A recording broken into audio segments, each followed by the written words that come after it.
Meeting of the City Council. We did not have a closed session meeting today. That was announced as canceled, so we're going straight to open session. Could I get a roll call, please? Councilmember Waller. Present. Councilmember Castle. Here. Councilmember Kaludjetovic. Here. Councilmember Obaji. Here. Councilmember Barrett. Absent. Mayor Light. He's here. He'll just be a few minutes late. Okay. Here. Okay. If we have any veterans or active duty military in the audience, please stand to be recognized for your service.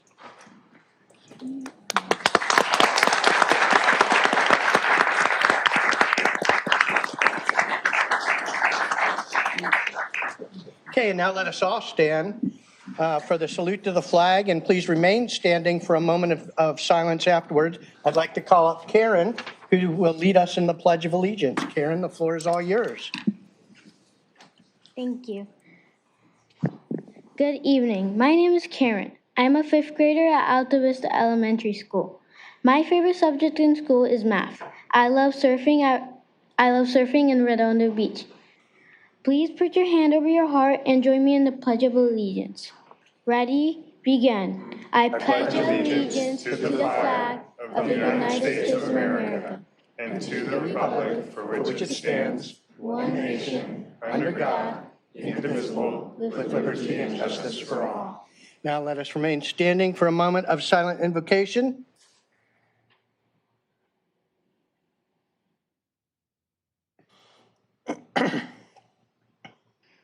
Okay, thank you. Please be seated. Karen, great job leading us. Come on up and get a picture with the council. Great job. Great job. And then you can go to Councilmember Barrett, too. Well done. Welcome. Okay, you want to get a picture with us? You can stand up if you want.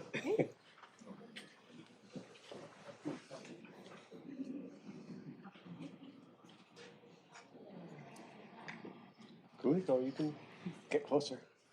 Okay, thank you. Great job.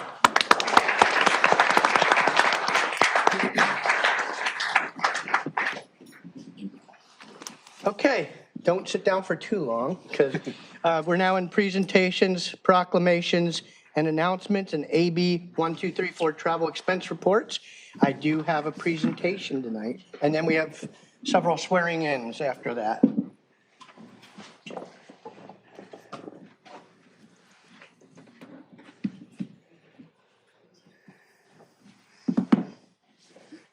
Thank you.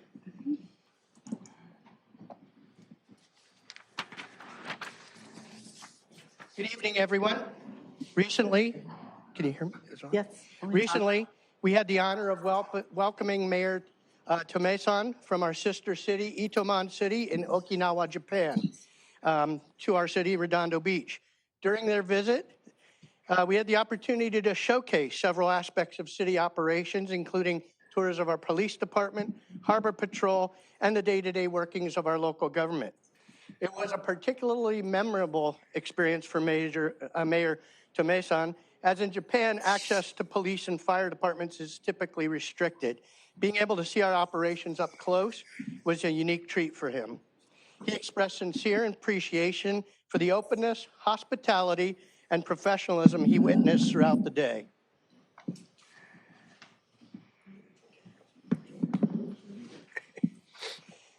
However, none of these meaningful exchanges could have been possible without the incredible support of a local Redondo Beach family, and they're here with us tonight. Kaneko Ishimoto and Karen Lee, a mother-daughter team of talented translators, acted as our ambassadors to the congregation that came from Japan. To show our appreciation, we have prepared certificates of commendation to recognize Kaneko and Karen for a job well done. Thank you for both being outstanding ambassadors of Redondo Beach and for representing our city with such grace and dedication.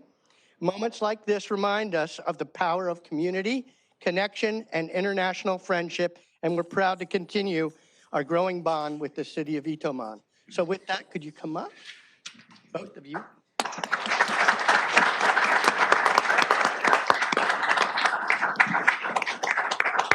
Kaneko, this is for you. Come in. Congratulations. And Karen, this one's for you. The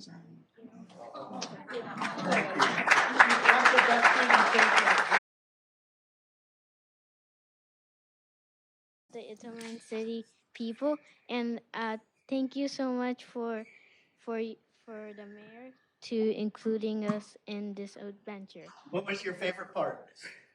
Going to see the police. Going to see the police?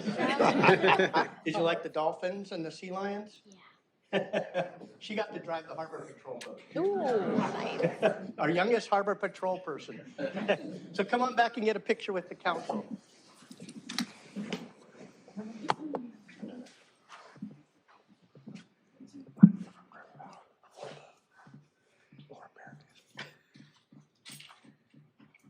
Thank you. Thank you very much.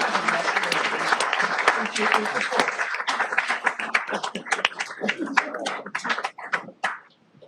I'll turn it over to the city clerk for swearing in. This is one of my favorite duties. So I would like to have the new city prosecutor, Sydney Mahel.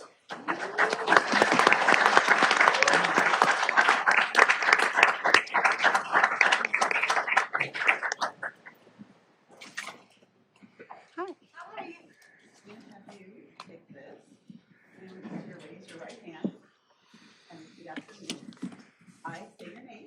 I, Sydney Michelle, Do solemnly swear do solemnly swear that I will support and defend that I will support and defend the Constitution of the United States the Constitution of the United States and the Constitution of the State of California and the Constitution of the State of California against all enemies, against all enemies, foreign and domestic, foreign and domestic, that I will bear true faith and allegiance that I will bear true faith and allegiance to the Constitution of the United States to the Constitution of the United States and the Constitution of the State of California, and the Constitution of the State of California, that I take this obligation freely that I take this obligation freely without any mental reservation without any mental reservation or purpose of evasion, or purpose of evasion, and that I will well and that I will well and faithfully discharge and faithfully discharge the duties upon the duties upon which I'm about to enter. Congratulations, our new city prosecutor. Thank you.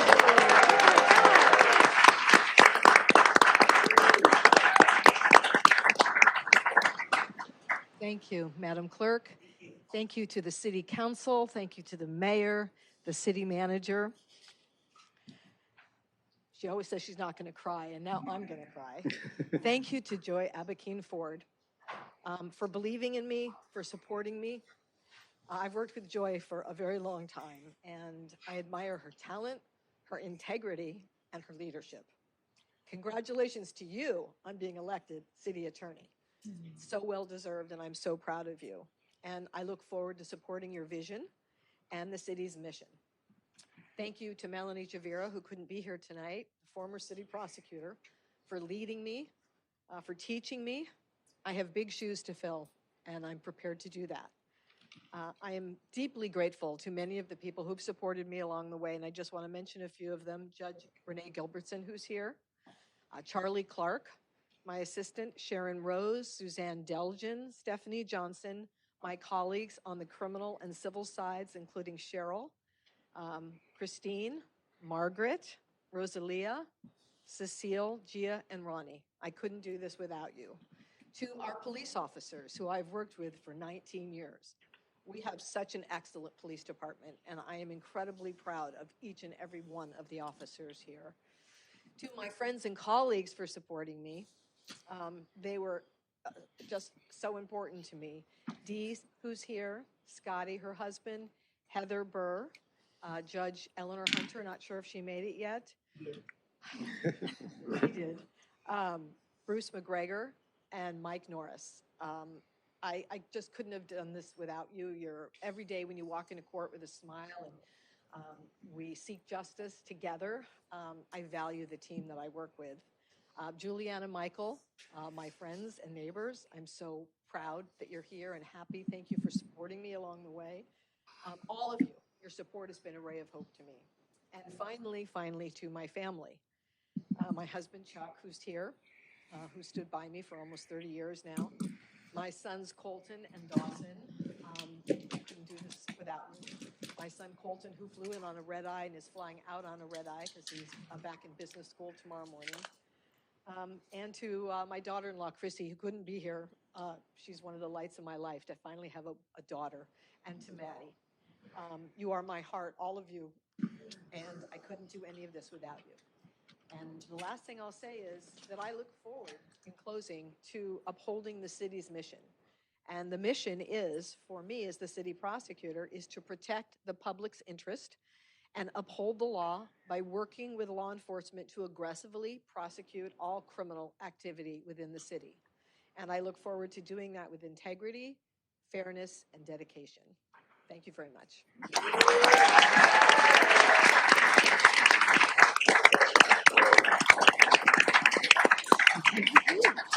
Joy, Joy, you should go to the. Hold up for Joy. Who's going to go on that one? Okay.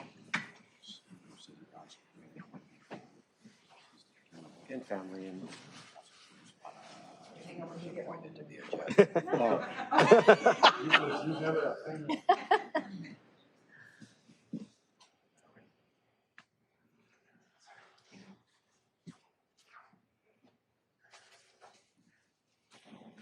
You need a taller dais. Thank you all.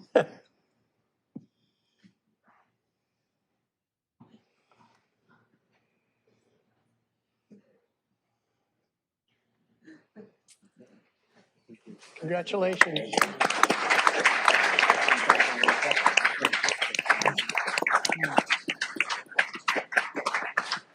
Okay, our next group is the reappointments and the new appointments, which all the commissioners that are being reappointed an appointment, and also the Youth Commission. If you could please all come up, and we will do the oath together.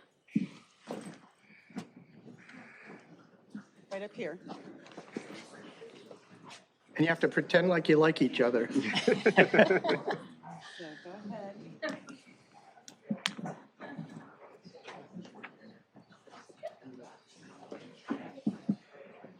I'm doing all the new appointments, reappointments for Is that Johnny all Cash? commissions. You might need to- You don't need to. You're, All stay where you are. commissions.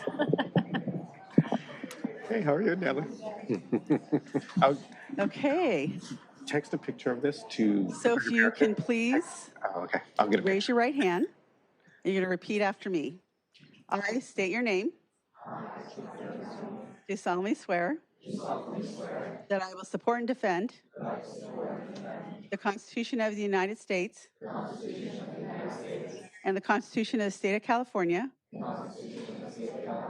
against all enemies, foreign and domestic, that I will bear true faith and allegiance to the Constitution of the United States and the Constitution of the State of California, that I take this obligation freely without any mental reservation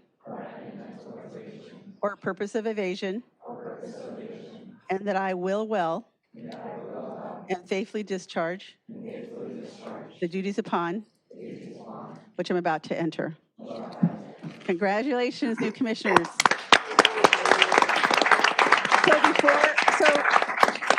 Before you leave, I need you to, you're going to follow two of my assistants, Laura and Emily. You're going to sign your oaths and you'll receive one also. But before we do that, I need you, if you can let me, give me your name and what commission you'll be part of. Jerry Woodham, Budget and Finance. Jamie Warwick, Harbor Commission. Trent Turner, Budget and Finance. Charlotte Edwards, Youth Commission. Robert Gaddis, Planning. Julie Young, Planning. Priya Ramcharan, Youth Commission. Josh Ramau, Youth Commission. Kylie Cho, Youth Commission. Luke Campisi, Youth Commission. Vincent Nguyen, Youth Commission. Grant Sorgan, Youth Commission. Ziva Chabot, Youth Commission. Natalie Huang, Youth Commission. Lisa Falk, Harbor Commission. Salim Oskan, Youth Commission. Amara Lewin, Youth Commission. Ethan Garcia, Youth Commission. Olivia Reeds, Youth Commission. Kaya Wise, Youth Commission. Yeah. Congratulations.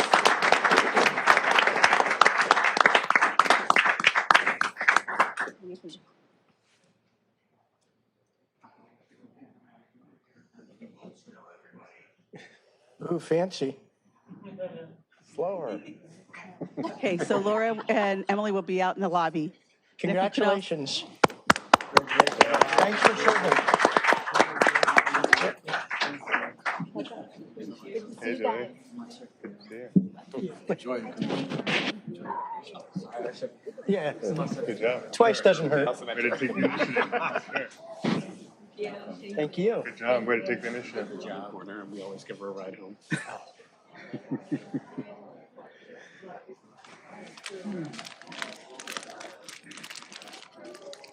That cleared chambers quickly.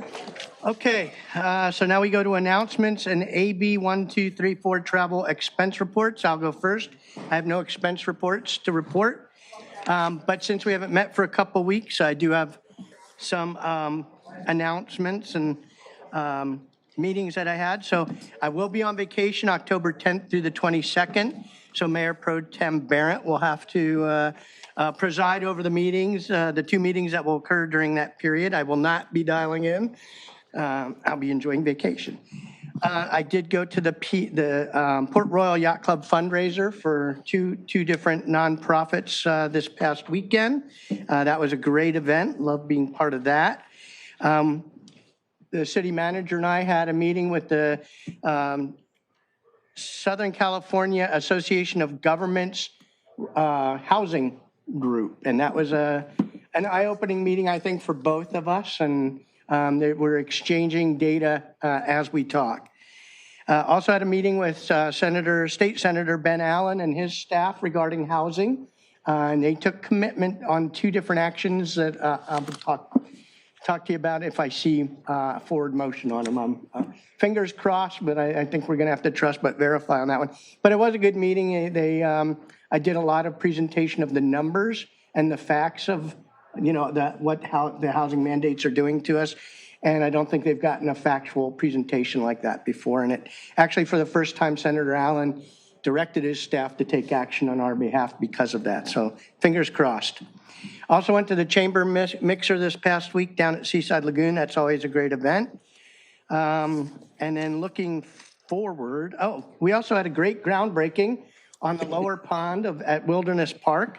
So I'm excited about that. We also unveiled 4 interpretive signs that are in Wilderness Park. So a few months from now, we should see that lower pond restored and hopefully better than it was in the past. So that's an exciting project that's going on right now.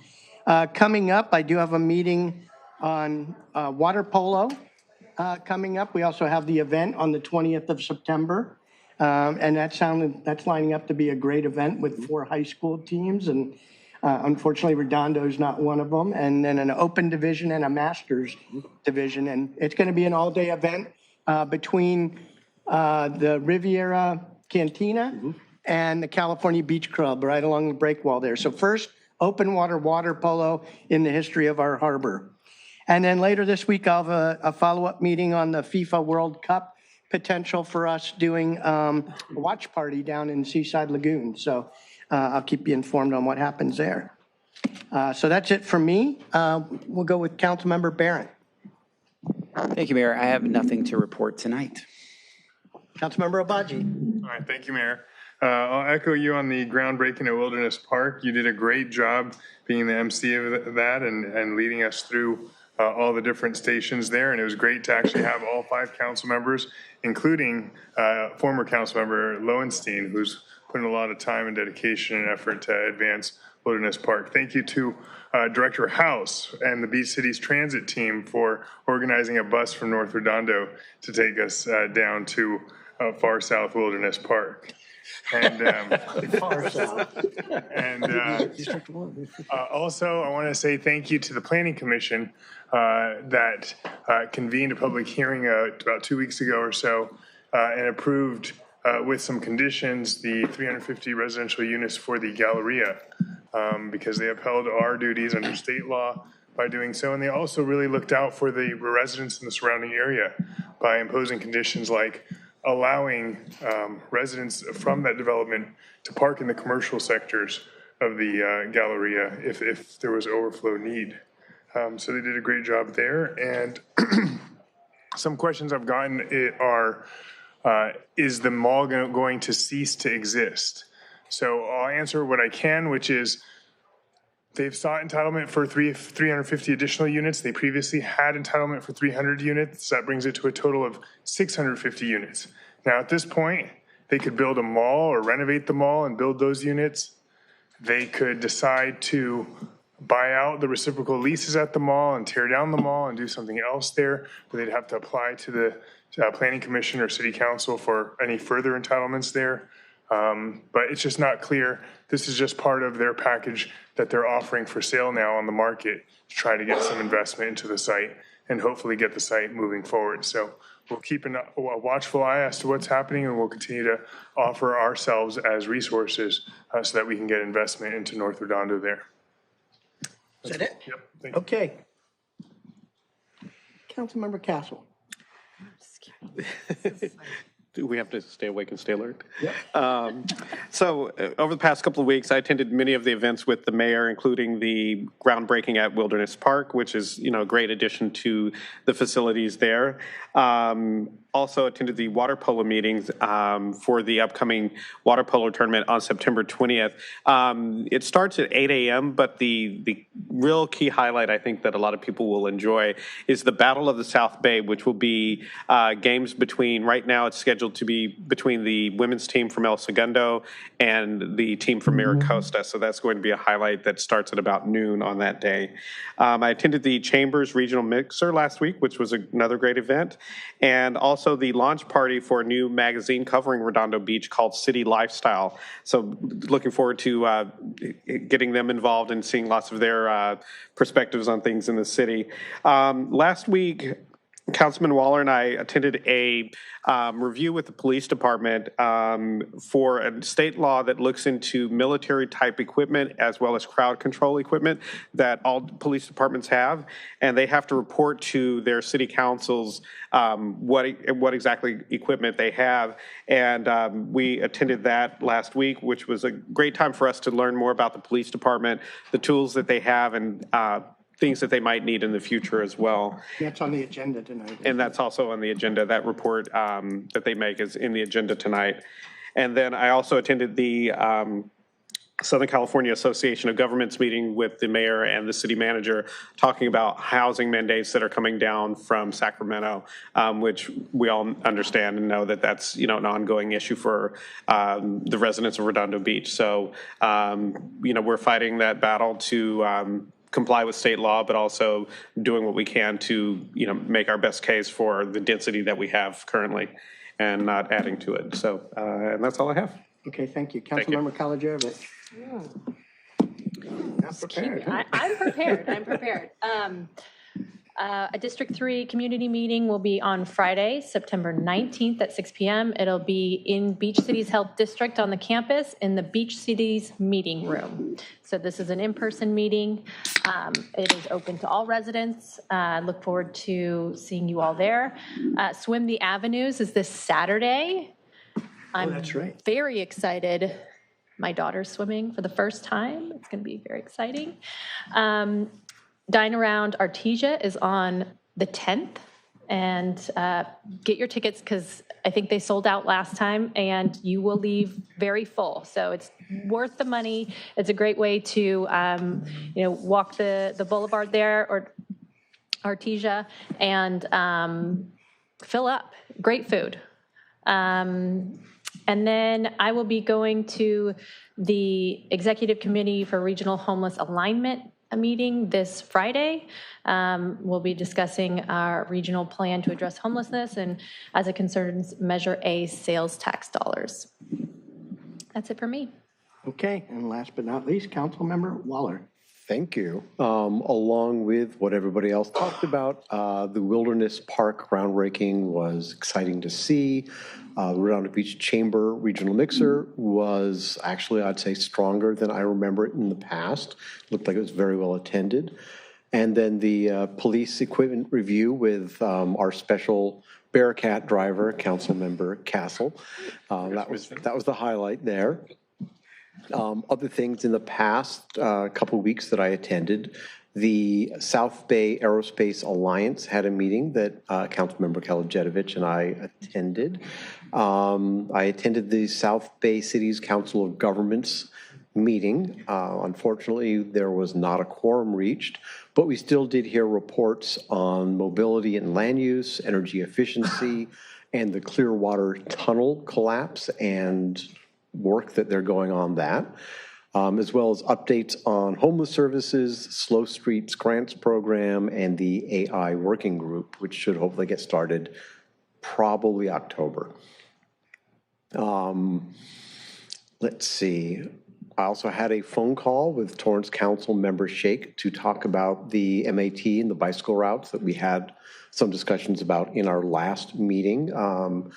He wasn't all that familiar with it, so I sent him a bunch of supporting information, and I'm hoping that we can get some support out of the Torrance elected members. And then Keep the Esplanade Beautiful will have their monthly cleanup Saturday, September 6th at 9 a.m. Meet at Avenue I and Esplanade. Swim the Avenues is Sunday, September 7th. I've got Sunday on mine. You said Saturday.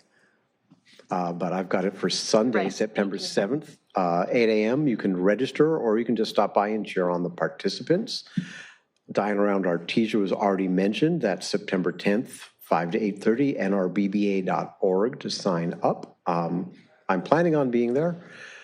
My next community meeting will be Saturday, September 13th at the Alta Vista Community Center at 9:30 a.m.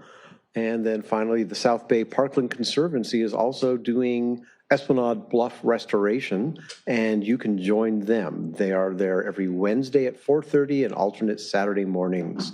Go to southbayparks.org and sign up to participate. That's all I've got. Okay, thank you.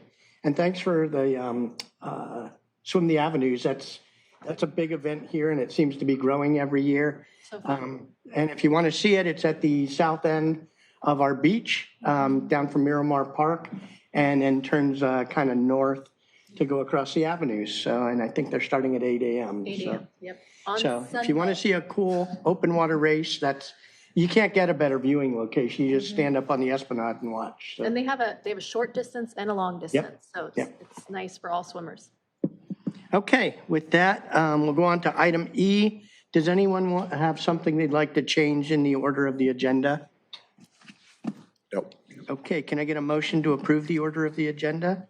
So moved. Second. Okay, all for it? Aye. Aye. Okay. Now we're going to agency recess. The first, we have two of them tonight. There will be the Housing Authority and then the Community Financing Authority. So we will start with Housing. Housing. the Housing Authority. So can I get a motion to recess to the Housing Authority? Motion to recess to the Housing Authority meeting. Second. All for it? Aye. Aye. Okay. So I'm going to call to meeting. I'm call to order a regular meeting of the Redondo Beach Housing Authority. Could I get a roll call, please? Member Waller. Present. Member Castle. Here. Member Kalajedovich. Here. Member Obaji. Here. Member Barron. Here. Commissioner Price. Here. Commissioner Newton. Here. Chairman Light. Here. Okay. Does anyone wish to change the order of the agenda? No, thank you. No? Okay, can I get a motion to approve the order of agenda as written? So moved. Second. All for it? Aye. Okay. Do we have any blue folder items? None for this agency, Mayor. Okay, we have the consent calendar C1 through C3. Does any member of the authority wish to pull any of those items, C1, 2, or 3? Okay, can I get a motion to approve the consent calendar? Motion to approve the consent calendar. Second. Okay, a motion and a second. Does any member of the public wish to address the consent calendar C1 through C3 for the Housing Authority? Anyone online? I have none or no e-comments also. Okay, all for it? Aye. Anybody opposed? Okay, so all three pass, unanimous vote.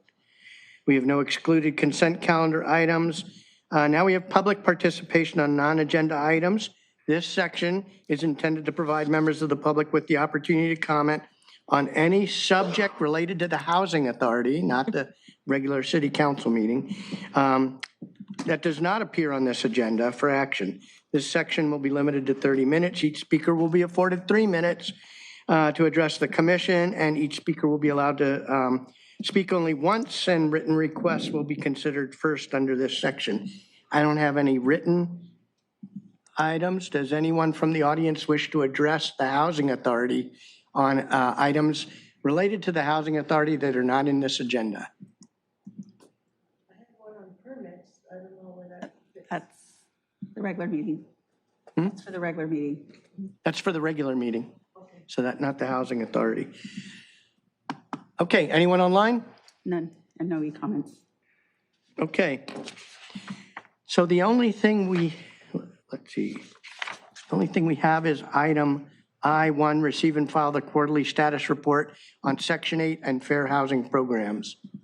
Good evening, Chair and board members. Elizabeth House, Community Services Director. We have a presentation for you tonight. With me, I have Imelda Delgado. She is our new housing manager. She's been with us since June. She'll walk you through some of the usual numbers and updates regarding our Section 8 program.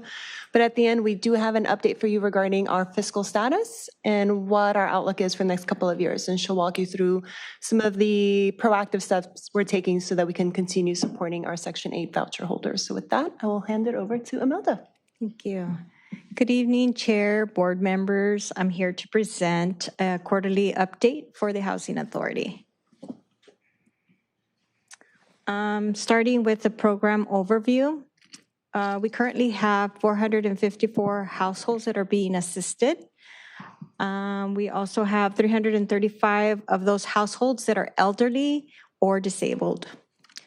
20 of those assisted households are project-based vouchers, meaning they're tied to the property, and that's at Moonstone Apartments. So the 20 is part of the 454? Yes. Is the 335 part of the 454? Yes. Okay, thanks. Next, we have information on spending and vouchers. We have an estimated quarterly spending of $2.1 million. With that, we have special program information. We have 33 VASH vouchers being assisted currently, and we have 19 emergency housing vouchers that are being assisted.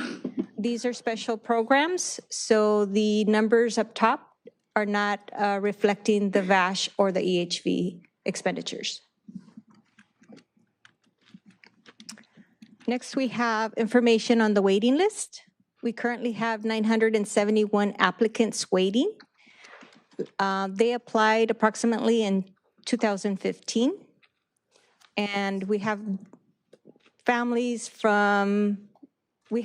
with children, we have elderly and disabled, and from all income levels. On the right-hand side, I'd like to point out there are 2 applicants that live or work in Redondo Beach. That is our highest priority or preference. So that's why we only have 2. We've almost exhausted all our top preference. We also have 8 that are not eligible for preference, meaning they're probably at the bottom of the waiting list and will be assisted last.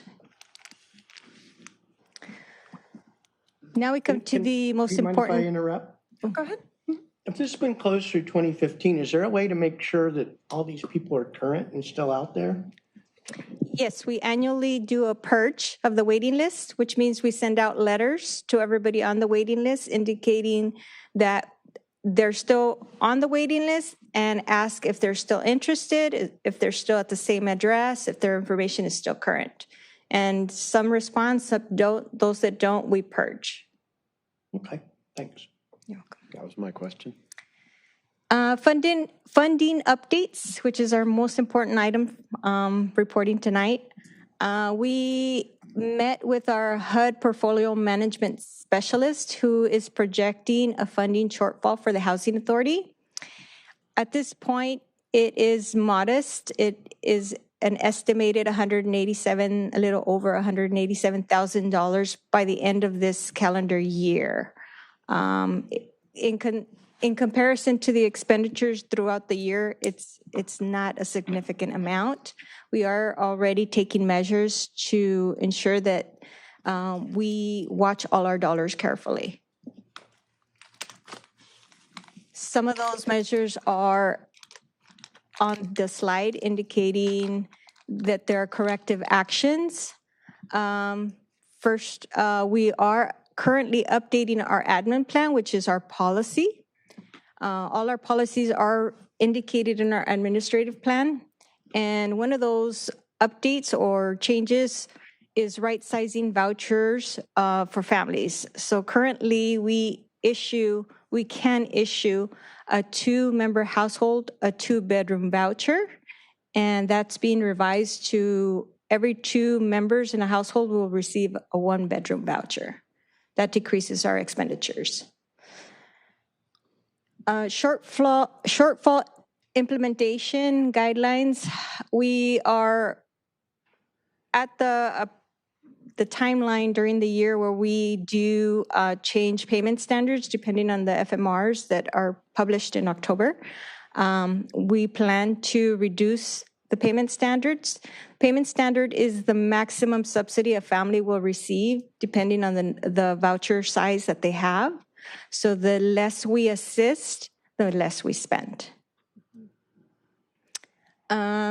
Contingency planning, we have to identify unrestricted funds to offset shortfall. We can use administrative fees or any HUD-held reserves that are available to us. We have we're in the process of contracting an accounting firm that will help us with our financial review information and to give us more accurate numbers and that we could report back to HUD. Staff recommends that the board receive and file the quarterly status report on the Section 8 program. I'm just going to wrap that up real quick because I just want to jump in. We're already taking a lot of proactive steps right now to make sure that that delta in funding versus obligations is minimized, if not eliminated altogether. It really is modest compared to the size of our program. If you look at the numbers, we met today with the team from HUD to go over some of these measures that we're going to take, and we all seem to be in line with what it is that we can do to make sure that nobody that's currently on a voucher is impacted by this shortfall. There are many things that we can do as a housing authority to make sure we don't have to drop anybody off the list. Okay, thank you. Councilmember Castle. Just to sort of follow up on that point, historically, has the program always operated in a deficit? Or is that something unique to where we are right now or other cities or? So other cities have been in a shortfall for some time. Mm-hmm. We've been fairly fortunate over here. This is the first time in recent history that we've been in shortfall. Okay. And it is so minimal compared to the rest of our program. So we think we'll be able to continue to operate business as usual as long as we take certain steps. Okay, all right, thank you. Councilmember Kalajevic.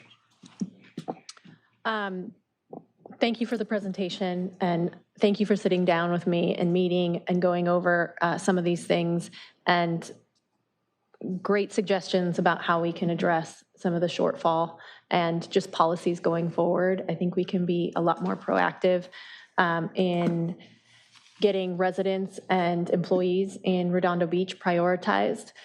We did talk about the list is from 2015, and while we send out mailers, I do think that it is probably in our best interest to clear the list and have people reapply, definitely more frequently. Putting that out for them to be more proactive can be a way that we can prioritize residents and employees in Redondo Beach, which I think is important. I think we all want to do that here. Having the right sizing of the units, the minimum $50 rent, all of these things are helpful in all sides of the people participating in the program being proactive. So you guys have a great start here. Imelda, so welcome to have you here. You're doing a great job. I'm very impressed. I just had a couple questions. We talked about the emergency housing vouchers. They're expiring at the end of December 2026. Right. 21 of those, something around that number? Right around. Okay. And I mean, right now we don't have a plan for that. Is that correct? And we can't absorb them into our program as it is because we have a shortfall. At this point, we cannot. We do have the opportunity to apply for set-aside funds, which may help us. Okay. And then the renewal funding may also help us. Okay. You mentioned, or on the presentation, 33 of the VASH vouchers are being used. Do we still have some that are unused? We do. And that seems to be an issue with just the VA and how they're assigned? Those are referred to us from the VAs. Okay. By the VAs. Okay. And then one of the things on the list was billing all incoming portability vouchers. Can you explain that? So when someone transfers, it is a federal program, so families can transfer what we call portability anywhere in the nation, any territory, Puerto Rico, Guam. And when they come into our jurisdiction, an agency, depending obviously on funds and vouchers, we decide whether we're going to absorb them financially or if we're going to build their initial agency. And because we can't afford to absorb them, we will begin billing everybody, which means they will reimburse us for all the expenditures we make on behalf of the family and pay us a small admin fee for doing so. Got it. Great. Thank you. You're welcome. Councilmember Abaji. Sorry, I might have missed it, but what's the cause of the deficit, if you will, this year? Is it reduced federal funding? No, it's not reduced. It's just higher expenditures. We receive a lot of rent increases. In fact, this month, September, our HAP expenditures increased because we processed a lot of rent increases for this month. Okay. And my understanding is that the president is considering declaring a national housing emergency in the fall to help potentially with the midterm elections, but otherwise recognize that there is a housing crisis in the Councilmember country. Abaji, I'm sorry, can you put the mic towards you? Thank you. My understanding is that the president is contemplating a housing emergency declaration. And one of the things that Secretary Bessent said is they don't want to encroach on the rights and obligations and roles of other governments, state governments, county, local, et cetera. Could one thing we do as a council is, send a message to the federal government that, hey, there are rising costs here. One easy way you can assist us in responding to the housing crisis is by supplementing these HUD dollars. There is. I don't know the proper channels, but there is. Everything is at the federal level. Congress makes the decisions for us. And it takes years, my understanding, when changes are initiated by Congress, it takes years for us to apply them. I don't know in this state how it would work, but I can get some information if you need some. Do we have so Mr. City Manager, do we have a lobbyist or? We do. Federal lobbyist? Yes. Yeah, Trutanich. Is this something that we think we should maybe apply some resources towards? I think there's a lot of cities in our situation that will be asking the federal government for increased support funding. Clearly, money didn't go down this year. A freeze is effectively a decrease for us, right? We need to see year-over-year revenue growth in order to keep up with the expenses that were just described. So I think we'll make that request. We'll seek assistance from our lobbyist there, Trutanich and Associates. I imagine we won't be alone in that request. It is a national issue. Is there any benefit we could get from sending a letter, for example, to Representative Liu or any of these other folks? We certainly will try, depending on the effectiveness of our particular local situation nationally. Given the politics, I'm not sure how effective that will be. But I do think this is an issue that spans, is a bipartisan issue for the most part. the availability of funds is going to be interesting. We're going to need to plan and proceed, though, as if we are stuck with this level of funding. That's why I asked and thank you to our team here for daylighting this issue. We've seen this concern coming. We wanted to have this conversation with you all so you are aware of the tightening that will have to ensue, and we are going to need to manage expenditures until we get some level of success with revenue. All right, thank you. So obviously in housing and extending housing has been a strength of the city for a long time, and I think we'd like to see it continue to be.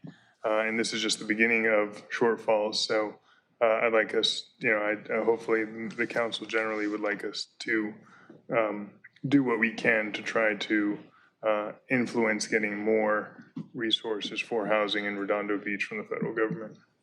Yeah, appreciate that. The council's been very supportive of our Section 8 program. I think it's a point of pride for our community, so we're supportive of that and appreciate the assistance. If the Housing Authority supports it, I'll gladly draft letters and contact our lobbyist, and probably working in concert with Councilmember Kalajirovich and staff, since they know more than we do on that. But rather than wait for the next meeting of this, if you guys would authorize me, I'll move forward with that. I'll provide that motion or direction. Yeah. Okay. I'll second. Well, so we need a motion to receive and file. And receive and file report. Okay. Okay. So second that amendment. I'll second that one as well. Can I just add or ask a question? Councilmember Kalajirovich. Thank you. The proposals that you have in here to close that gap, right sizing and some of the other ones, the next time we discuss this, can we have maybe a number that's associated with that so we have a better understanding of the impact that we can make? Yeah, we'll actually be bringing up the administrative plan update to you at the next quarterly meeting as well, so that'll go in tandem with that. Amazing. You're ahead of me. Thank you. Okay, anyone else? Okay, we have a motion on the floor. Any member of the public wish to address this item? Is there a cap? You got to come up to the...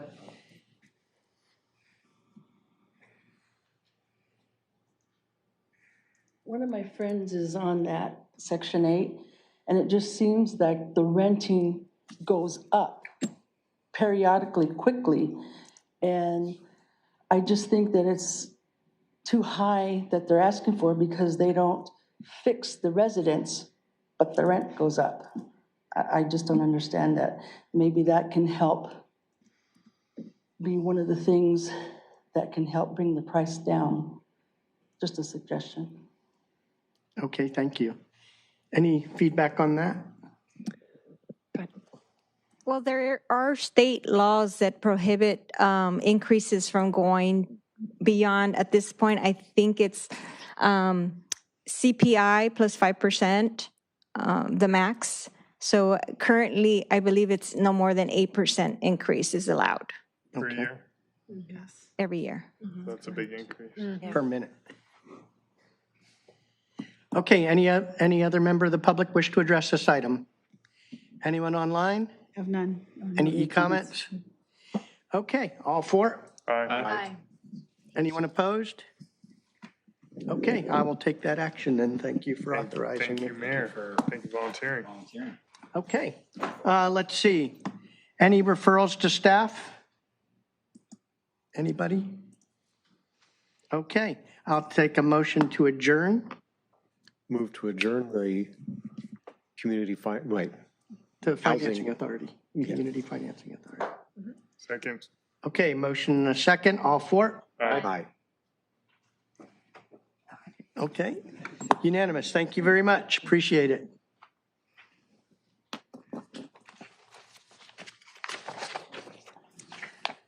Okay, so I will now call to order a regular meeting of the Redondo Beach Community Financing Authority. Could I get a roll call, please? Member Waller. Present. Member Castle. Here. Member Kalajirovich. Here. Member Obashi. Here. Member Barrett. Absent. Chairman Light. Here. Okay, can I get a motion to approve the order of the agenda? Move to approve the order of the agenda as presented. Second. Okay, motion and a second, all for? Aye. So that's unanimous except for the missing council member. Let's see, any blue folder items? None for this agency. Okay. We have 4 items on the consent calendar. Does anyone wish to pull any of the consent calendar items? No. No? Councilmember Barrett? None. Okay. So can I get a motion to approve the consent calendar? I move that we approve the consent calendar. Second. Okay, we have a motion and a second. Does anyone in the audience wish to address any item on the consent calendar? That's on items C1 through C4 on the Community Financing Authority. Okay. Anyone online? None online or no e-comments. Okay, all 4? Aye. Anyone opposed? Okay, unanimous. All C1 through C4 are approved. Now is public participation on non-agenda items related to the Community Financing Authority. This section is intended to provide members of the public with the opportunity to comment on any subject related to the Community Financing Authority that does not appear on this agenda for action. This section is limited to 30 minutes. Each speaker will be afforded 3 minutes to address the Community Financing Authority. Each speaker will be permitted to speak only once. Written requests will be considered first. I have no written requests. Anyone wish to address the Community Financing Authority on non-agenda items? Okay, anyone online? None. And no e-comments. Okay. Let's see, no public hearings, no new business. Okay, referrals to staff. Does anyone have a referral to staff for the Community Financing Authority? No. Okay, seeing none, I'll take a motion to adjourn. So moved. Second. Okay, all 4? Aye. Okay, thank you. So now we will be returning to the regular agenda of the City Council. Could I get a roll call, please? Yes. Councilmember Waller. Present. Councilmember Castle. Here. Councilmember Kalujevic. Here. Councilmember Obaji. Here. Councilmember Barrett. Here. Mayor Light. Here. Thank you. Do we have any blue folder items for the City Council meeting? Yes, we do. For H3, related to the city council meetings, for August 12th, there was a correction on the last paragraph, page 9 of the August 12th minutes. For J1, public participation of non-agenda items, public communication. P1, discussion of possible action regarding changes to the rules of conduct and decorum for city council and commission meetings, the current existing rules of conduct. And that's it. Thank you. Okay, could I get a motion to receive and file? Motion to receive and file blue folder Second. items. Okay, we have a motion and a second. All 4? Aye. Anyone opposed? Okay, motion carries unanimously. Let's see, now we're jumping down to the consent calendar. That's items H1 through H16. Does any member of the council wish to pull any of those items, H1 through H16? None. Not pull, Mayor. Just wanted to say thank you to Public Works for item H6. It's exciting and I'm appreciative to see the residential rehab program go through District 4. Okay, anyone else?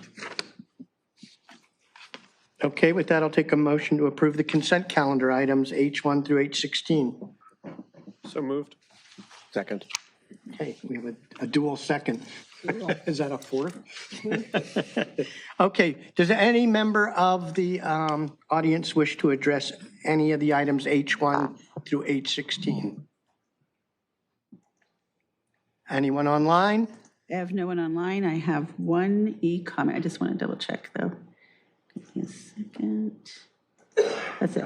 One e-comment for H15 oppose. For which one? For H15. One e-comment oppose. Okay. For the record. Thank you. Okay, I'll call the vote. All 4? Aye. Anyone opposed? Okay, items H1 through H16 passed unanimously. Okay. So H12, adopt by title only resolution number CC-2509-066, a resolution of City Council, City of Redondo Beach, California, leasing certain properties to El Cinco de Mayo Mexican Food LLC. H13, adopt by title only resolution number CC-2509-067, a resolution of City Council, City of Redondo Beach, California, leasing certain property to Gung Ho Online Entertainment America, Inc. That's it. Thank you. Thank you. Okay, now we're at item J, public participation on non-agenda items. This section is intended to provide members of the public with the opportunity to comment on any subject that falls under the city council but does not appear on this agenda for action. This section will be limited to 30 minutes. Each speaker will be afforded 3 minutes to address the mayor and city council. Each speaker will be permitted to speak only once. Written requests, if any, will be considered first under this section, and we do have submitted speaker cards. So we will go with that first. It's Sheila Johan Connect. And then Lisa Happy Kate. Hopefully I didn't butcher that too bad. Go ahead. Okay. Good evening, City Council. I'm here today for the support for the seniors, widows, and widowers. It's been very difficult for us to pay for permits and the cost for remodeling, such as a bathroom, a kitchen, for 100 to 150 square feet to add on to our existing homes. I was shocked to hear from the planning department that 100 square feet was almost $6,000, and for 150 square feet was over $8,000. This is not including plumbing, electrical, or mechanical. My home is on a 150 by 50 feet lot, and my home is only 780 square feet. How much of the money really goes to the schools? I had heard that a portion of the money goes to the schools. We already pay the schools on our property taxes. I believe that there was a bond that had gone out. The lottery has a percentage, a very low percentage, but it does go out. And I wanted to know how much of that goes to the schools. With the way the economy is, now the tariffs and the loss of workers that ICE have taken, many of those are afraid to go to work, and not to mention we are on a budget and trying to fix our homes for our golden years and planning on our SSI that could be taken away. We are not moving, if we are staying here in our homes. I've lived on the block almost all my life. I am almost 67. My mom still lives there. My husband has passed away 4 years ago, and my home needs work. I'm not flipping my home or have any money like a developer or a contractor. I am working in our community. I had worked 12 years for Redondo Beach Medical Group. I have raised our kids, and I have been a crossing guard for the Redondo Beach Police Department, and this February will be 25 years. But now I'm only working subbing because I'm grand-sitting for our grandchild.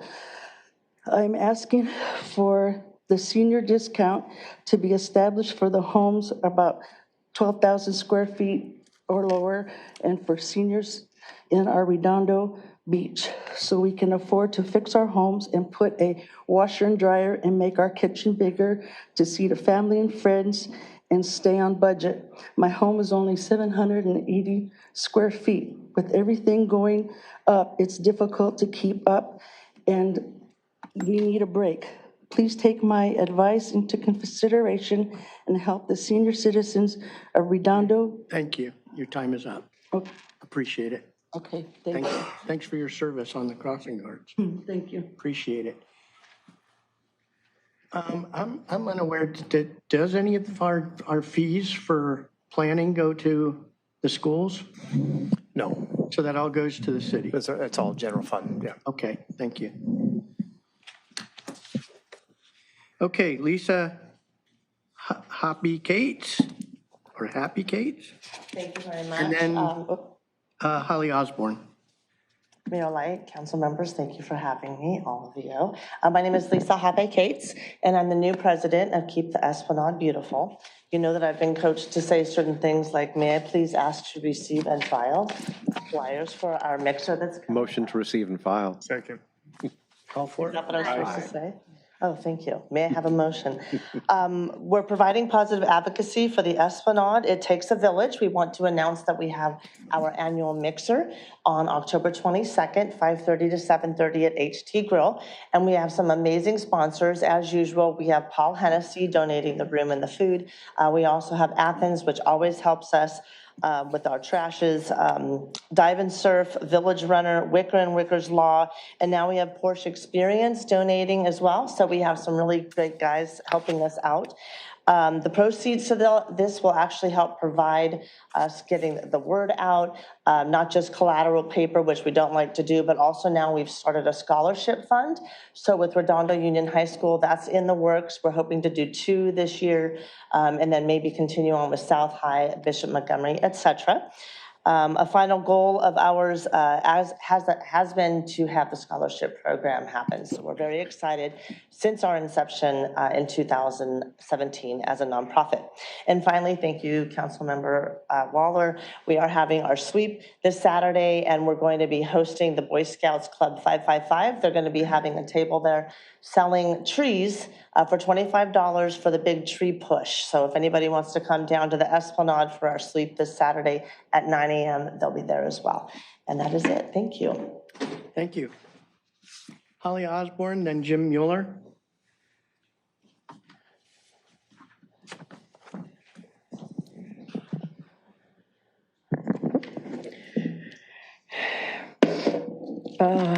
Good evening, Mr. Mayor and City Council. Dr. Osborne, District 5. At the last Planning Commission meeting, the plans for the Phase 2 of the Galleria were presented. They were overwhelming, to say the least. And this came on the agenda with very little public awareness, and its massive scale was largely greeted with dismay and apprehension. But I just want to comment on one aspect. Part of the plans included 15 new townhomes along Kingsdale. I thought, finally, maybe 15 younger people might have a chance of getting into the housing market, even if it required some help from mom and dad. But then some troubling revelations were made. That big parcel with the 15 houses could all be broken off from the rest of the Galleria property and sold separately. It was unclear if this was before or after the homes were built. And the whole purpose of this was to give the developer some advance money up front. Now, selling your assets before you've even started sounds like a Ponzi scheme to me. Now, if it was sold empty, it was unclear whether the developer could do whatever he wanted with it. Would he build the 15 townhomes? I don't know. That wasn't made clear. But if the 15 homes were built and then sold off as one, that's when hedge funds buy whole developments and then they control them. Do they sell them to people? No, they control them to rent. You read about that all over the country, and that aspect makes me even madder than some of the shenanigans going with the Metro project. Because that to me is like a monopoly on housing when hedge funds grab the single homes that should go to people. It's like monopolizing the water supply or the electric supply or anything like that. And there have been some bills in the legislature to stop it, but they haven't gotten very far. So anyway, like I said, I'm more upset about hedge funds with housing. And I expect you guys to ask those questions of the developer if this thing comes before you, because I can't ask them. Thank you. Thank you. Okay, Jim Mueller and then Laura Duke. Good evening, Council. Jim Mueller, District 5. It's always a pleasure to address you. I have a contrary opinion about that plan.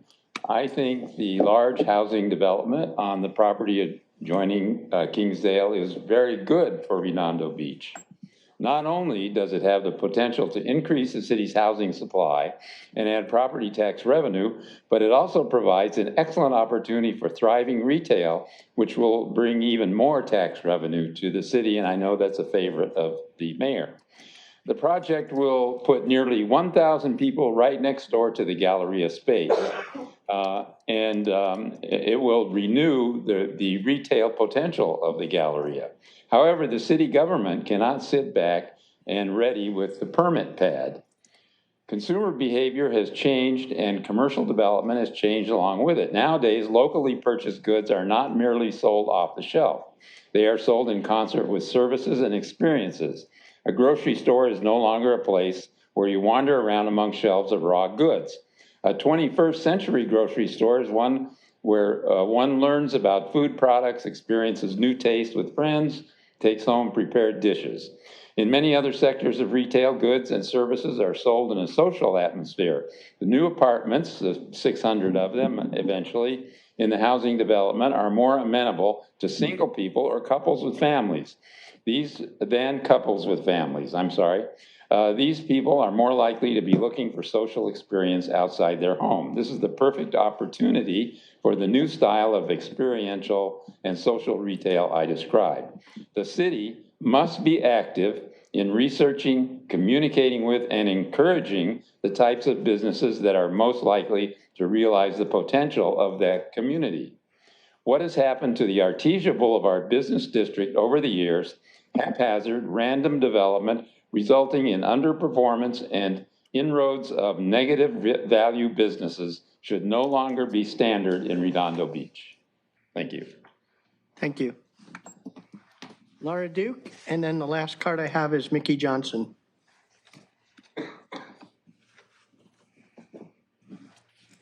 Good evening. It'll make sense in a minute. Good evening, council members, Mayor Light, and city staff.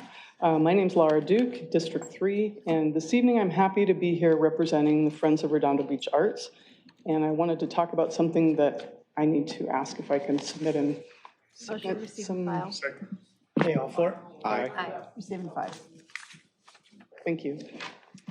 Okay, so I'm here to encourage people to participate in the Jewel of Redondo Beach 2025, which will recognize a home with exceptional architecture, artistic elements, and this year there's a special focus on gardens and landscaping, thus the gardening hat to help you remember that part. It would be great to get as many submissions from all 5 districts as possible, and the way it works is really very easy. If you are, say, going for a walk, and you see a property on your daily walk that, or even you don't walk that often, you drive by that home that is especially captivating to you in some way with using these elements we've described, the architecture, artistic elements, or landscaping especially, you could submit that as one of the options for the Jewel of Redondo 2025.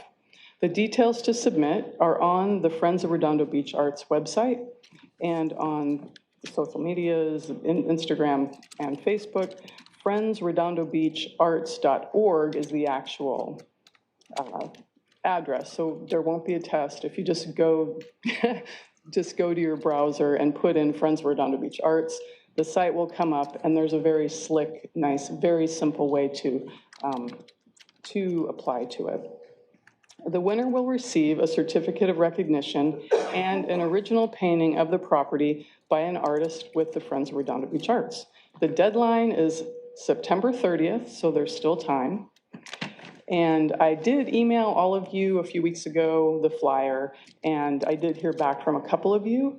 Thank you so much. Not only did you respond, but you participated too, so that's awesome. But there's still time for the rest of you to help us out, to get the word out. I'm hoping maybe you could go to your, get it known at your district meetings, or I don't know if it's possible, if it's considered spam or not, but if you could get it out to your constituents via email, that would be awesome too. The more community participation, the better, and that's what the Friends of Redondo Beach Arts is all about.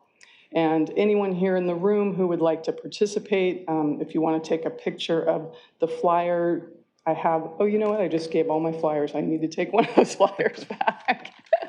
There's some extras. And then if you want to take a picture, and I won't make a ruckus, I'll take it out to the lobby. And also, we've had the question, can you submit your own house? And absolutely, please do. Hey, thank you. Okay, Mickey Johnson, and that's the last card I have.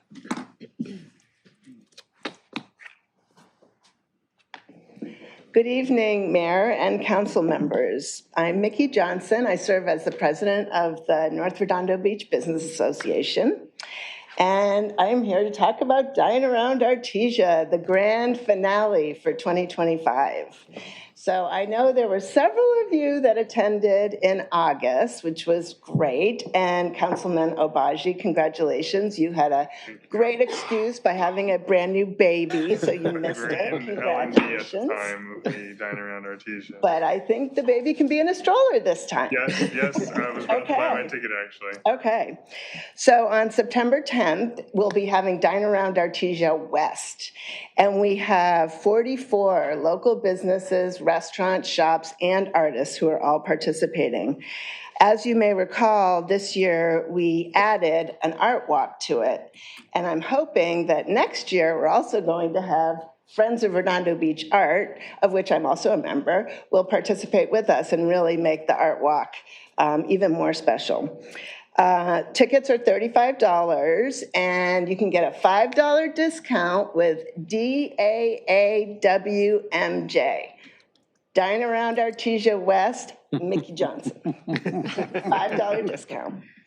And we're also having something special in West. We're having dining and doggies.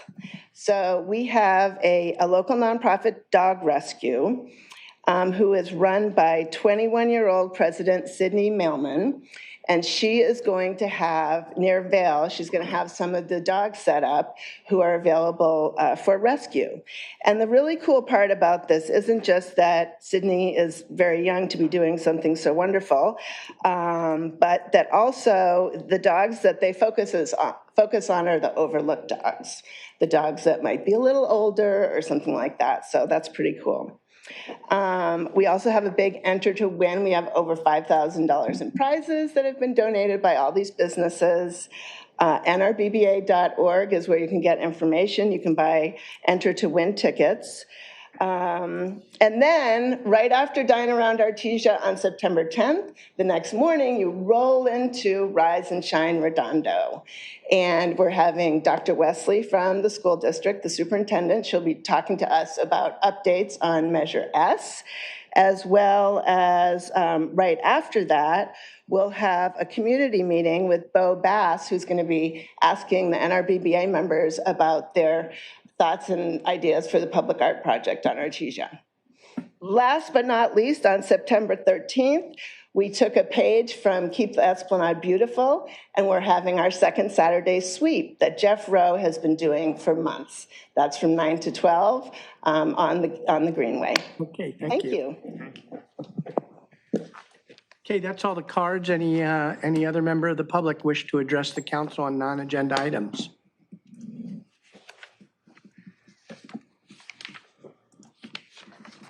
We need to get this up higher.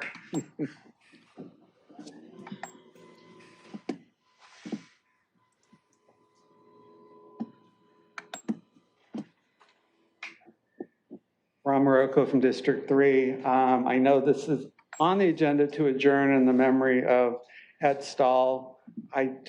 For those of you who didn't get a chance to know him, he was a great person. If you go into the Historical Museum, you will see a display case of all sorts of old police cameras that he donated to the city. There was we were trying at one point to get a mug shot that they used with the cameras for. There's also a stained glass window in there that came from the St. James Church. And we started with him and his wife. They got married in front of the stained glass window. So we're hoping to build on that collection from other families that got married there. So I'm glad that you guys are recognizing with their adjournment. Thank you. Thank you. Anyone else wish to address the council on non-agenda items? Anyone online? I have no one online, and I have no e-comments for this one. Okay, great. Thank you. Okay, next item is item N1, items for discussion prior to action. This is a discussion regarding the city's efforts to utilize grant funding to procure a mental health clinician. Joy, you've got the floor. Good evening, council members and mayor. Joy Ford, city attorney.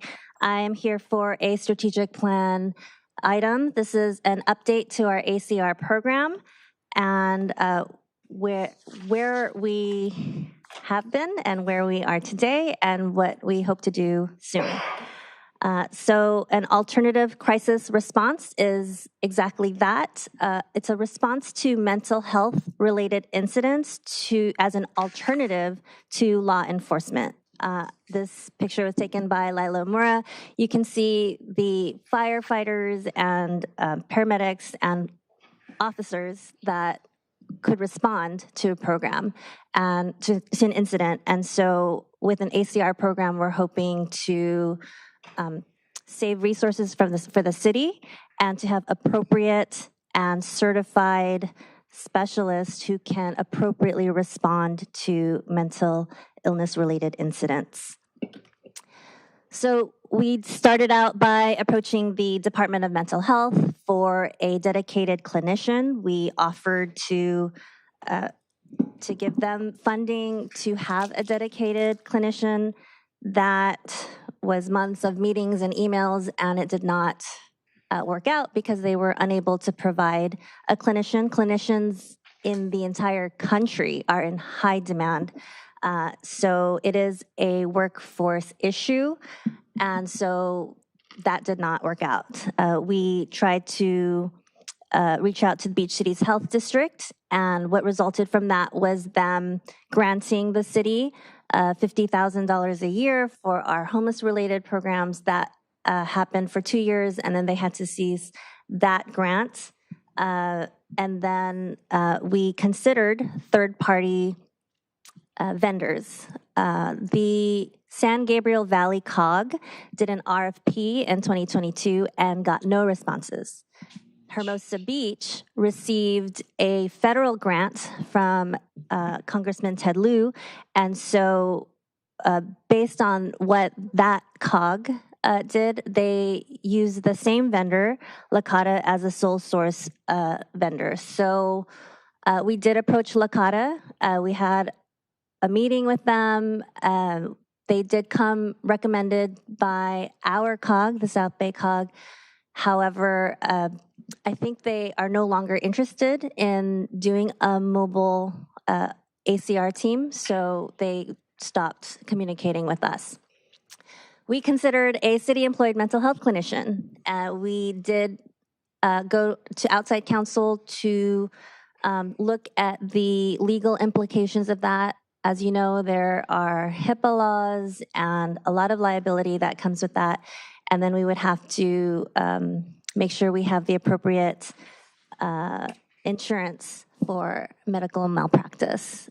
The city, as Councilmember Kalajevic likes to say, we do not have our own health department as the county, Long Beach, or Pasadena do. So it's just, I wouldn't say impossible, but it's complicated and difficult.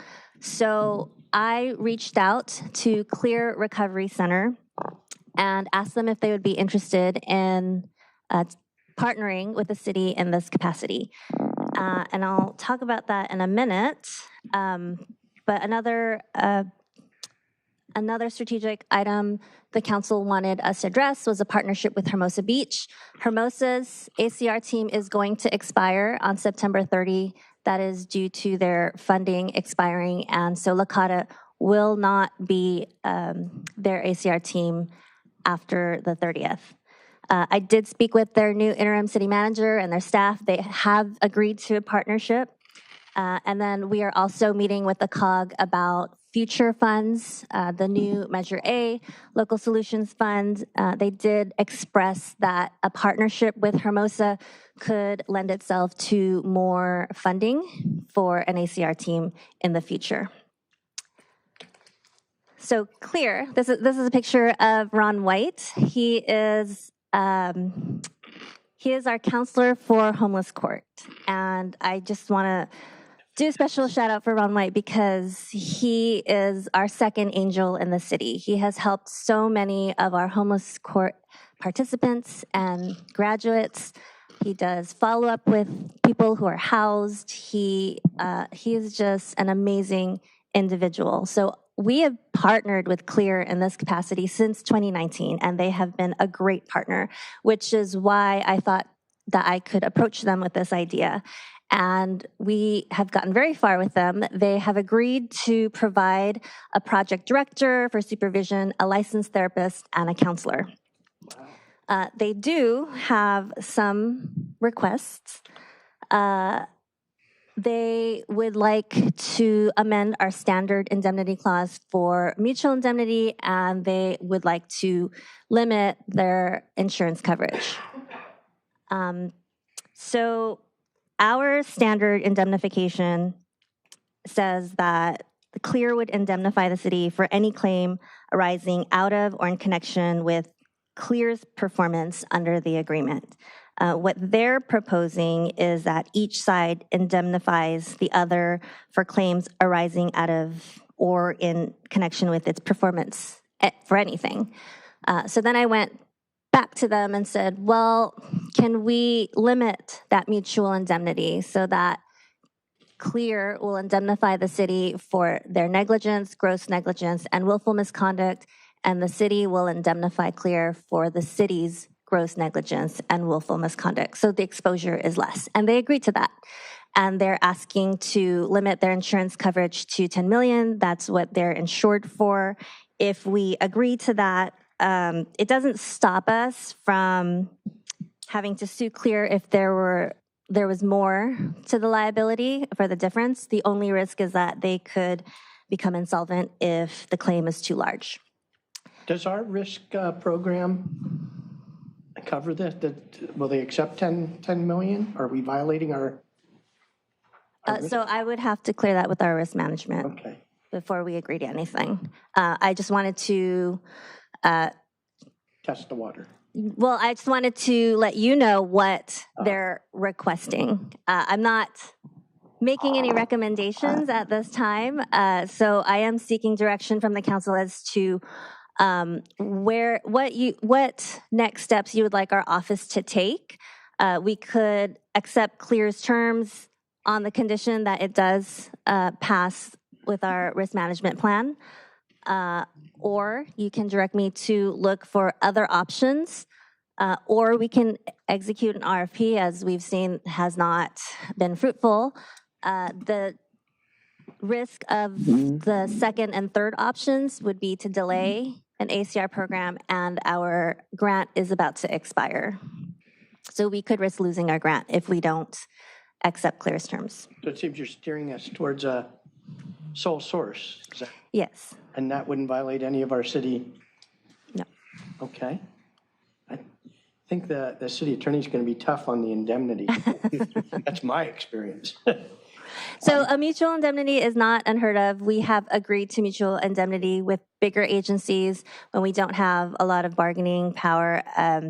At least they did agree to the limited mutual indemnity, and so it doesn't expose us to a lot, and they did compromise.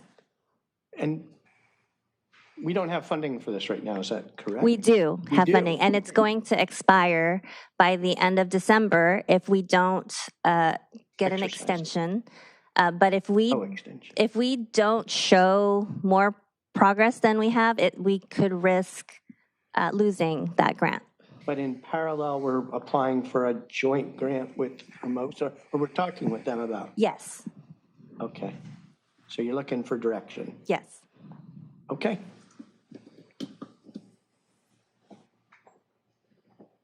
Okay, Councilmember Barron. Thank you, Mayor. Thank you, City Attorney Ford. Can you go back one slide, please? So with respect to the indemnity and the liability and insurance, would the indemnity be a so-called comparative fault indemnity, where if there was a problem and the city was sued and we asked for indemnity from CLEAR, they would say, well, ultimately, hey, you're 30% at fault, city, we're 70%, we're only giving you 70%. How would this indemnity work under what it is they're proposing? So if it's the city's negligence or gross negligence or willful misconduct, then CLEAR would have to indemnify us 100%. if it's clears negligence, gross negligence, or willful misconduct, then Clear sorry, I might have mixed that up. Clear would indemnify the city for their misconduct under those 3 categories. We would indemnify Clear for just the 2 categories. Okay. And if both Clear and the city had gross negligence, then there would, so-called gross negligence, there would be no indemnity? Or would it be a split of, well, what percentage fault was the city versus, if you know? It would, under these terms, and we haven't hashed out or confirmed the exact language of what it will look like in the end, it would be Clear indemnifying the city for gross negligence. Okay.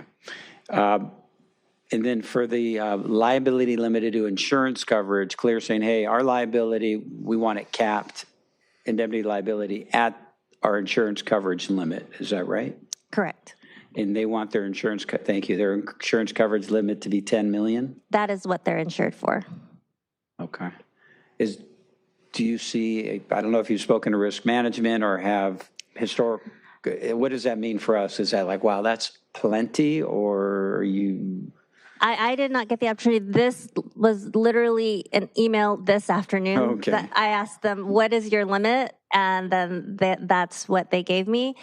I've not had an opportunity to talk to our risk management, and I couldn't say what kind of lawsuit we would get in the future, or how high that could be. And given that they would be on the streets, reaching out to people with mental illnesses, it could be high.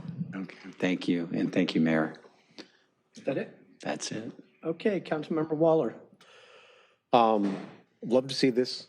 It was a great presentation. I remember when I was interviewing with the police, they were saying, well, how do you feel about defund the police? And it's like, well, it's not defund, it's find ways of having other people handle these things that you shouldn't necessarily be doing. And this is the perfect example of that. It's a way of actually having the right kind of person doing the job, somebody who's been trained for it, somebody who can do it.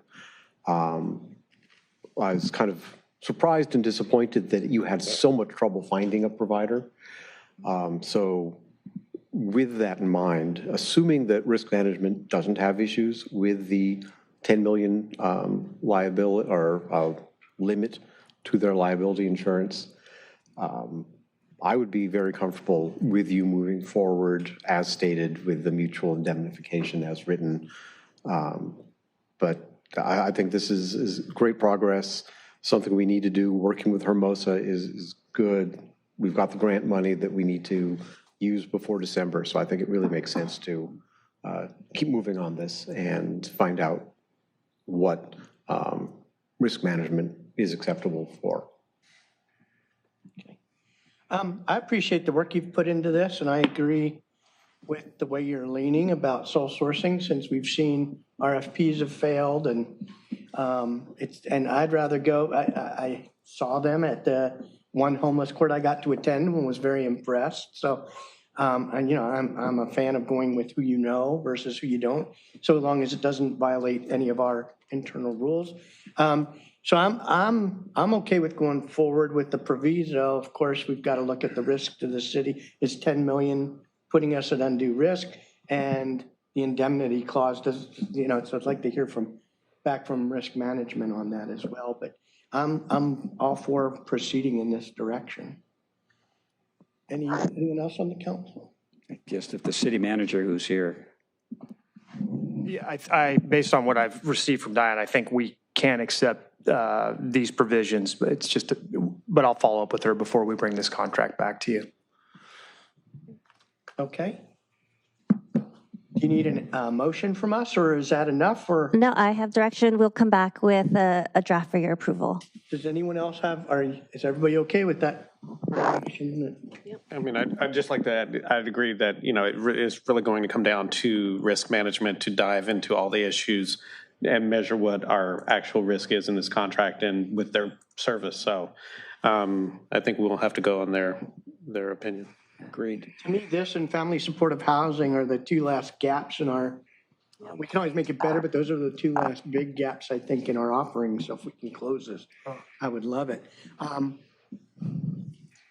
Talk? Yes. quick comment? We want to analyze our risk in this indemnity language, but imagine if we have mentally ill people out there not receiving any sort of treatment, what our exposure is in that scenario versus having this contract that's got indemnities that are exactly where we want them to be. Yes. Well, and if I can just add that this team would be outreaching not just for homeless services, but for housed individuals. About 80 to 90% of mental health calls to our fire department go to housed individuals. 80 to 90%. So this is important for our community as well. And it's preemptive, trying to keep people off the street. Absolutely. Yep. Preventative. So I assume you're supportive. I am, yes. So any member of the public wish to address this item before we leave it? Anyone online? We have no attendees online and one comment. Okay. Do you have what you need? Yes, thank you. Okay, thank you. Well done. Okay, next is city manager items. Just a little bit of housekeeping.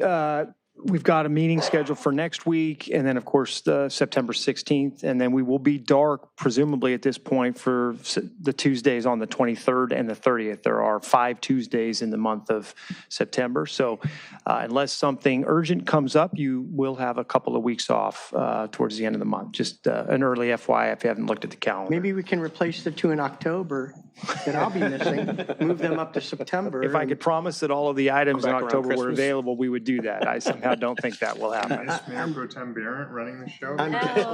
Well, I'm going to miss it anyway, but. That's okay, it. thank you. Okay, going down to item P1, mayor and council items. This is a discussion regarding changes to the rules of conduct and decorum, and related to that, there were related items to that, several of the ordinances pertaining to the commissions, the agenda format, and scripts for meeting, controlling the meeting when we have disruptive folks. So with that, I guess I'm presenting on that, so if you can bring up the presentation.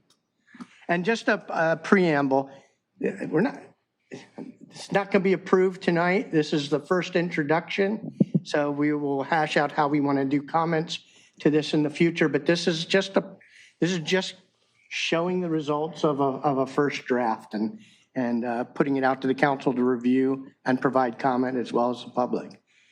So with that, can we go to the presentation?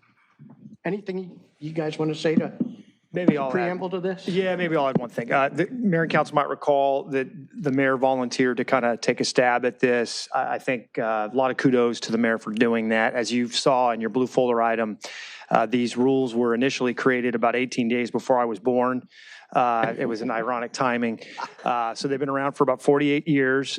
You can, by way of that, you can understand that there hasn't been a lot of excitement to make changes because it's a bit of a Herculean task. The mayor spent a lot of hours on this. We sort of watched him from afar. We recognize that this really is a policy document. This is something that the 6 of you need to ultimately agree on. It's how you conduct your business. And then by way of that, how the commissions will in turn conduct their business. And I think that is one of the expectations here. As the mayor mentioned, this is an introductory item. This is not the last stop, but this is a major first step because it is a lot of work to get to this point. There are some items in here I'm sure that the council will want to give revised direction on. There are a number of ways to approach this. What I've told a few of you privately is you don't have to couple all of this together. If there are things you coalesce around as it pertains to commission structures or agenda or rules or scripts associated with disruptive behavior. If there are items you can coalesce around that we can move forward more quickly, great. If there are items you want to take more time to digest, synthesize, provide comments on, also great. We're here to support that effort. I believe the attorney's office has done quite a bit of review of this as well to support the mayor again. The mayor is author here, so we're going to give him full credit for that. But it is the starting point, and I think we all need to recognize that. And it doesn't have to be the end point. I used this analogy with a few of you earlier. I think it was Coach John Wooden who said, be quick, but don't hurry. I think that's the way you want to look at this. We don't want to lose all momentum. And again, as I said, if there are areas that you think make immediate sense to you, we can step out on those more quickly and let other items trail. So I think Luke's going to try to run the PowerPoint. I believe I Okay. see our IT director here too Before I helping. start, I do want to thank, Eleanor and the city clerk's office for providing comments, to Joy and Cheryl out of the city attorney's office that turned around a lot in a short period of time, and also the liaisons who gave input throughout the process. So with that, Luke, if we can jump to the first slide. Okay, so first I'm going to paint, how we got to what you see before you today. This first started with discussions amongst the council targeting both council and commission civility in public meetings. And to that end, looked at this, and there's about 1 page related to decorum in the current rules of conduct for city council meetings. The commissioner's handbook included what the city council has and some narratives about expectations of commissioners. I also received later several staff reports on changes that were requested by previous councils but were never acted upon.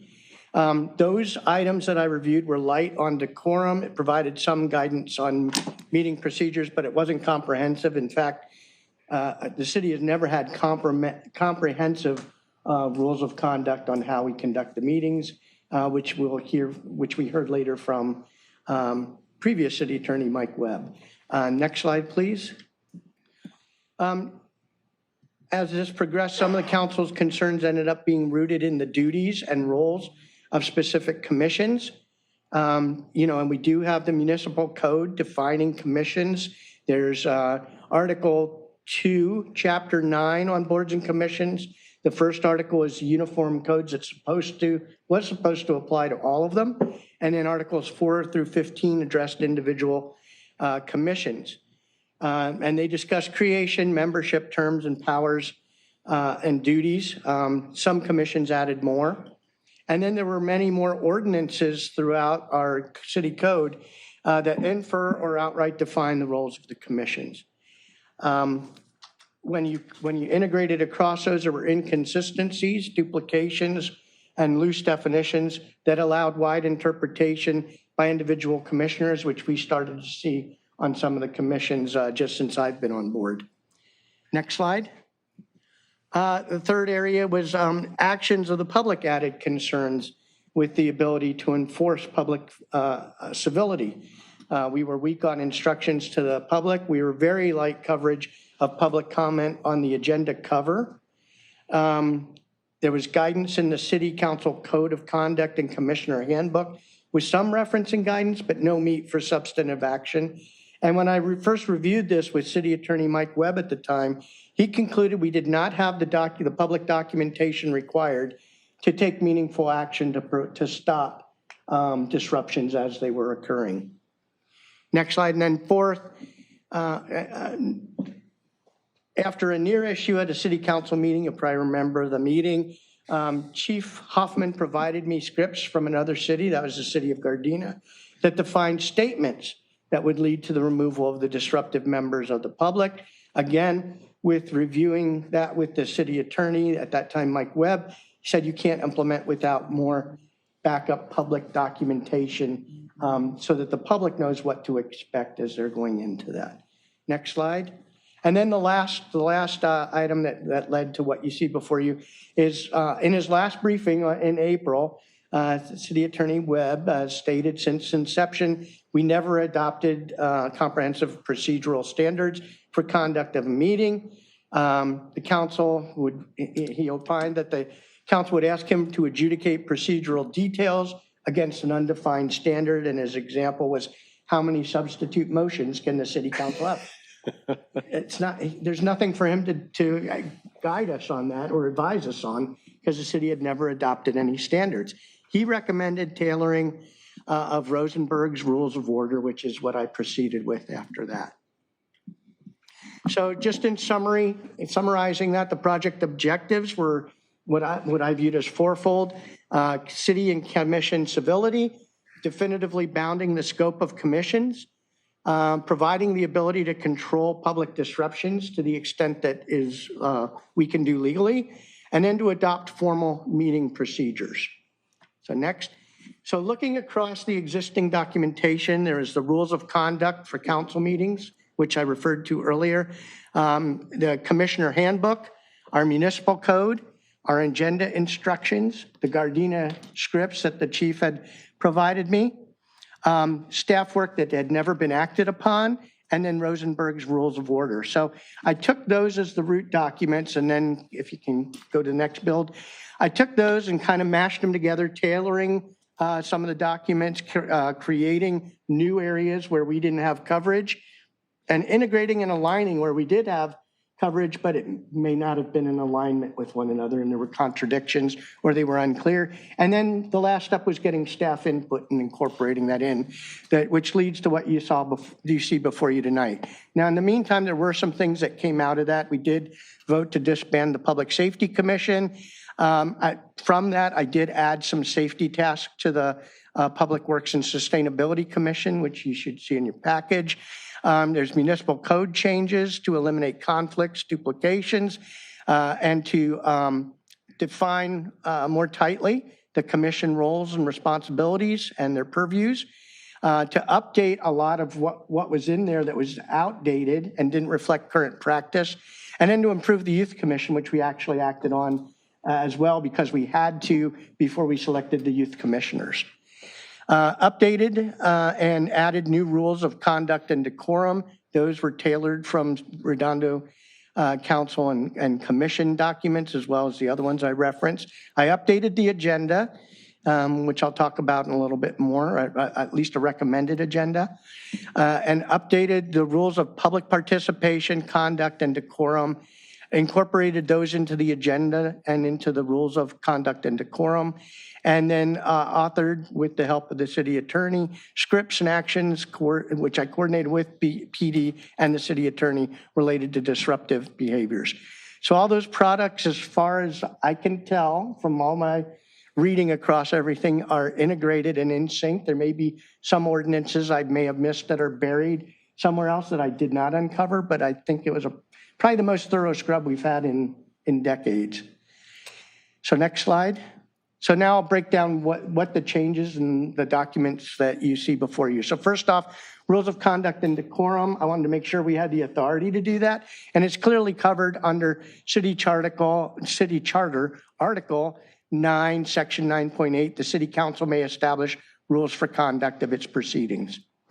So summarizing the changes in there, it's almost a total rewrite. It was pretty sparse. But going by section 1 was the policy on meeting conduct. That's pretty much unchanged from the original. Section 2, participation via teleconference.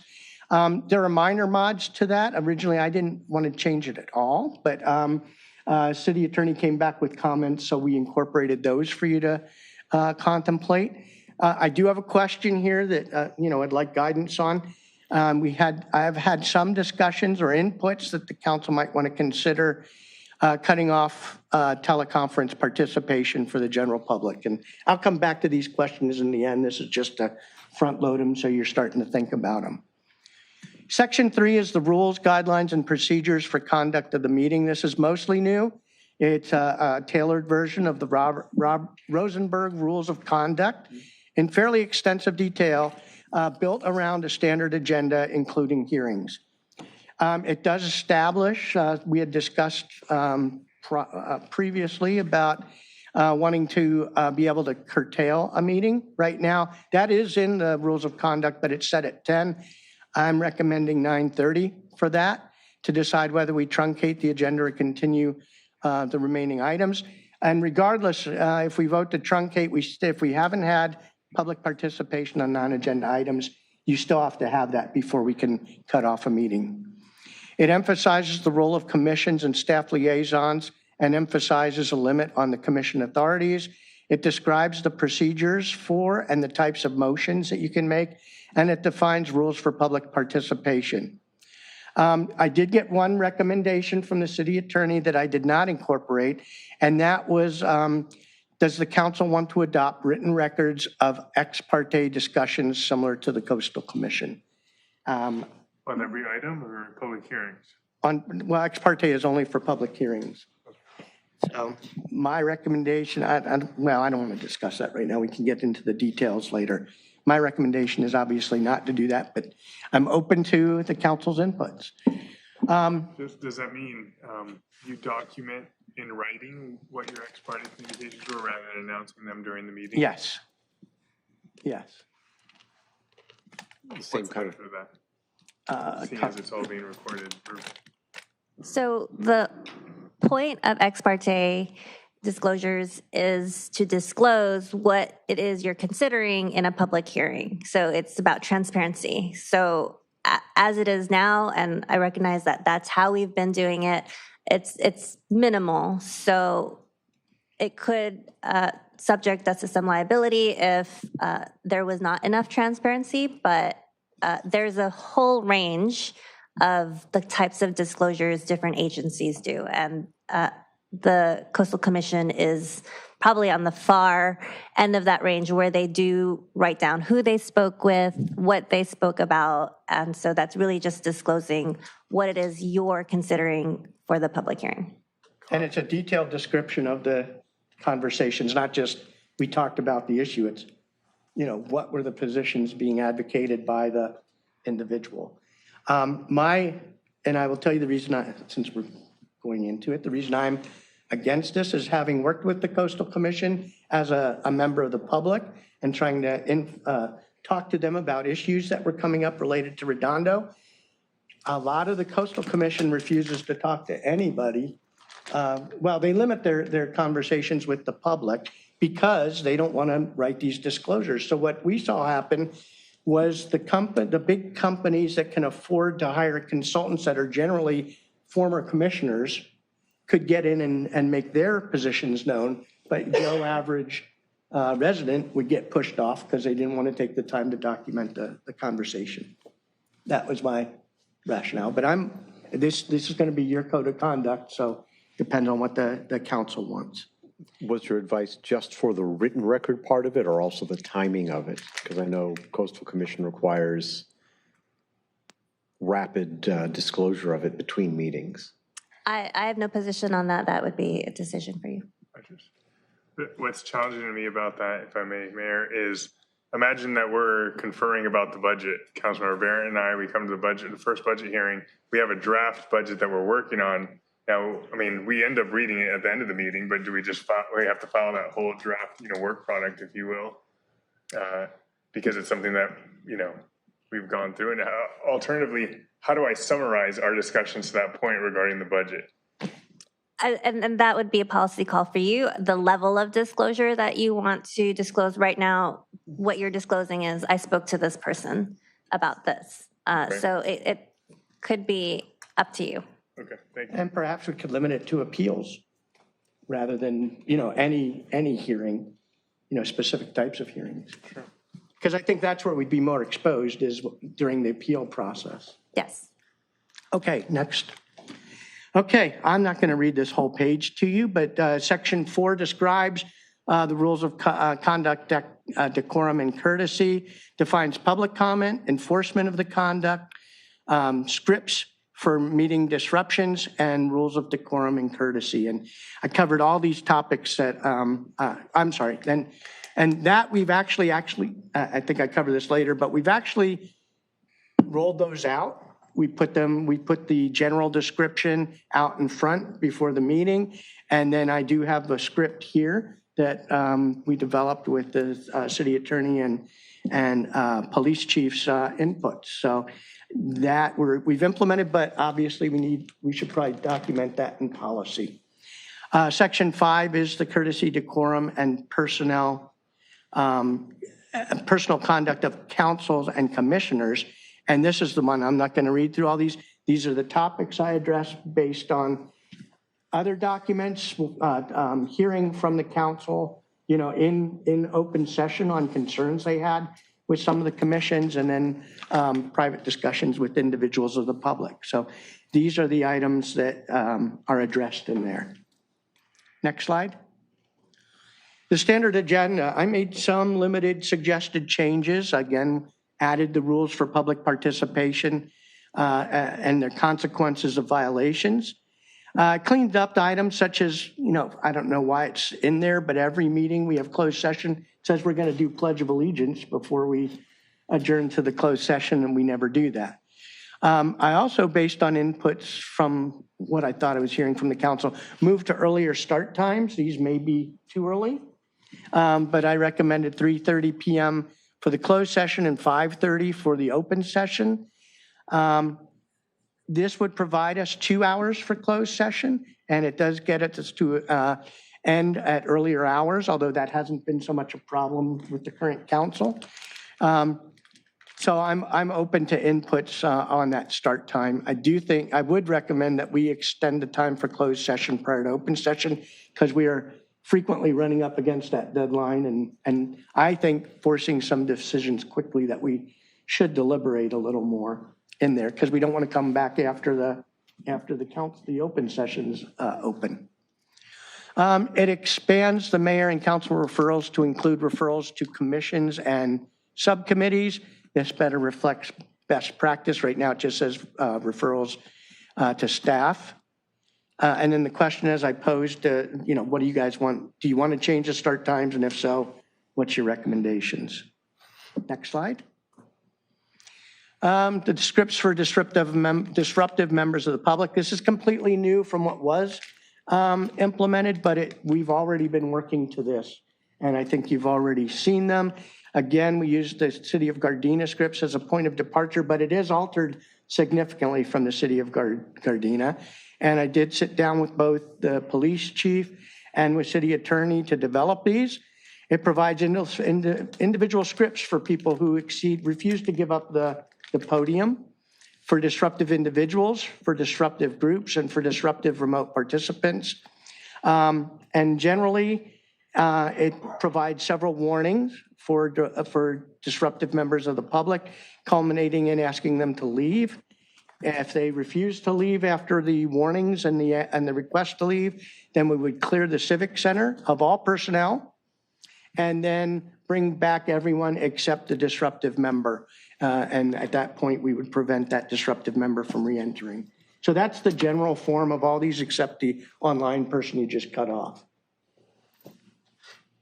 Okay, next slide. I keep going to click the down arrow and I'm not driving. Let's see, the municipal code title 2. Now I'm going to go through the ordinance changes. So these are significant rewrites of municipal code title 2, chapter 9, boards and commissions. The first one, article 1, is uniform regulation, which is supposed to apply to all commissions. So it moved, these same codes were repeated in different ways and sometimes conflicting ways in several of the commissions. So this pulls them all up to this one uniform code and removes them, as you'll see later, from the individual commission ordinances. It addressed, we've had one anomaly where, related to leap years, a commissioner would not be able to serve, he was serving in appointed capacity, and if we counted the leap year, he was right at that border of not complying with the 2-year requirement or limit. And so this allows that, if your appointed term happens in a leap year, you're not going to get penalized because there's an extra day in February. It eliminates the authority to for the commissions to develop their own rules and regulations, to subpoena or compel attendance, and to administer an oath of office. All of these were allowed, and as I found very late, some of these commissions did have bylaws, which I was never aware of. In fact, Harbor Commission had them from 1993, and I guarantee nobody on the Harbor Commission even knew they existed. They are duplicative of a lot of that's already in here, and some of them are way out of date. For example, how much time should you allocate for people to talk in non-agenda items and things like that. I've recommended, right now we say after 2 unexcused absences, you're out, which a lot of good commissioners, well, I shouldn't say that, 2 back-to-back agenda, missing 2 meetings, consecutive meetings, you're out, which would eliminate a lot of our good commissioners who have valid reasons for missing 2 in a row. So I'm recommending limiting absences to 4 over a rolling 12-month period. You could use 3, or is there a different metric the council Is that would like to excused or recommend? unexcused? When you say absences, excused absences or unexcused or any? To me, it doesn't matter. Okay. That, I don't differentiate. If you guys want to, you can, but that gets pretty sticky. I just want to understand what you're asking for. But it doesn't count as an absence if you missed a meeting because somebody else was absent and you couldn't get a quorum. That doesn't count as an absence against you. It counts as an absence against the person who drove the lack, or the people who drove the lack of quorum. So that is the one nuanced detail. It documents the authority to form subcommittees. Some commissions had it written in their bylaws, I found out. Some didn't. But I think several of them have subcommittees, and we should document that. It defines the general powers and duties as advisors to the council, which we've all discussed previously. It clearly defines and limits the scope, powers, and duties of commissions and commissioners, removing the right, I already said, to subpoena people, which I don't know that anybody's ever used. And it updates to reflect recent practice in the commissions, and there's some other minor wording cleanup items that came recommended out of staff. Next slide. So that's the overriding ordinance that's supposed to apply across all of them. Now we're working down the individual ordinances for the commissions. Article 4 is Public Works, Traffic, Safety, and Sustainability Commission. It recommends renaming the commission because I'm recommending adding some scope since we dissolved the Public Safety Commission. It removed the sections that were duplicative to Article 1, and it tightened up the existing language on powers and duties. I did add an annual review of public safety related statistic and trends, as well as any public safety items referred to the commission by the city council. Next slide. Jumping to the Youth Commission, we already approved that, so I just grayed that out and we know what we approved, or hopefully we remember. Article 7, the Harbor Commission. This was a fairly extensive rewrite. It removed sections that were duplicative to Article 1. It significantly changed the appointment requirements or qualifications, and the rationale was the former quals were written for a more independent Harbor Commission that used to be here decades ago and it had never been updated. And the fact that those appointments have been troublesome to make due to the specificity and the specialities that are in the current requirements. It added details to the powers and duties to better reflect current practice. It cleaned up wording related to advising the council on all new leases and subleases. Right now, it says that they shall be included on any leases, to review any leases, to make recommendations to the council. And we've not, I was on it for 8 years, we never did that. And I used to attend Harbor Commission meetings, I never saw. It's always after the fact and in generality that it was provided to the commission. So we weren't following what was in the ordinance. And then it documents what we've practiced, which is the harbor having, even though the zoning commission is the final say, not the zoning, planning commission's final say when we rezone the harbor area, but we've always included the harbor commission in those deliberations. So they had input before the planning commission's final deliberation. This just documents that practice. Mike, you look skeptical on that. I was just waiting to see where you were going with that, that's all. Are you in agreement? Well, we have, I think there's a lot of circumstances where the council has referred items that involve the harbor that fall under the planning commission's jurisdiction and sought advice. The council has historically sought counsel from multiple commissions on certain projects and the like. So it's not uncommon for you all to do that.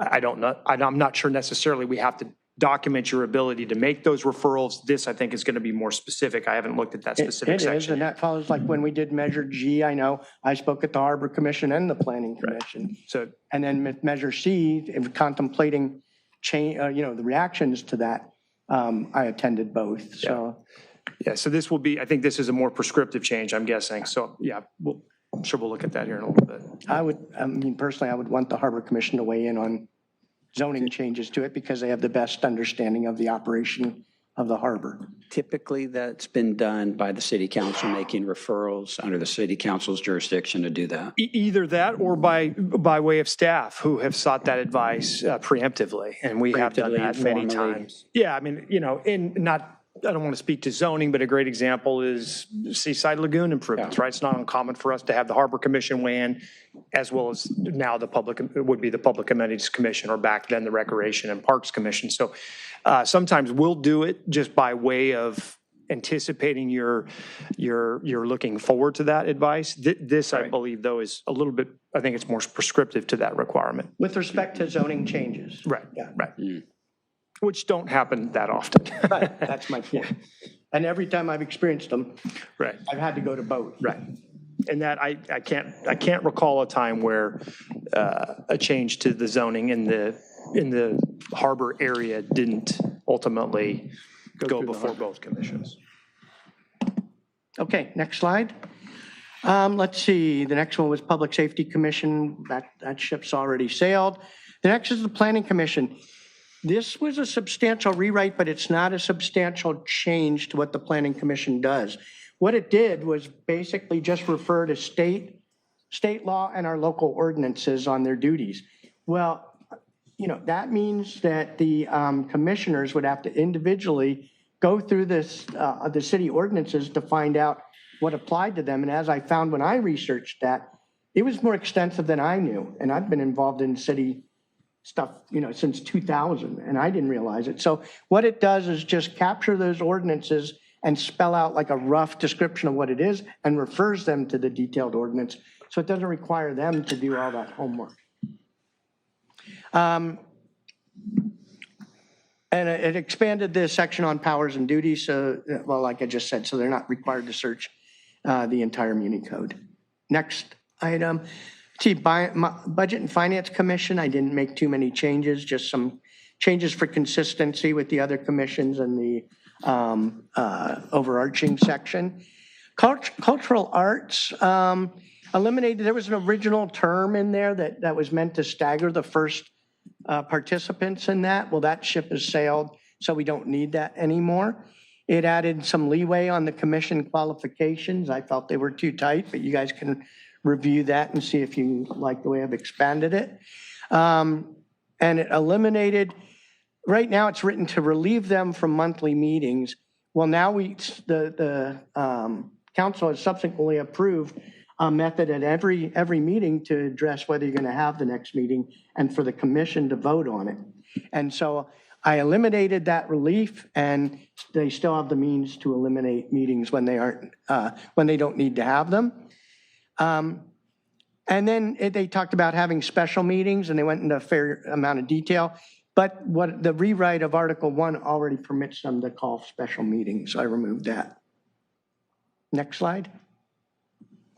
Public Amenities Commission, oddly enough, there were some substantive changes to that.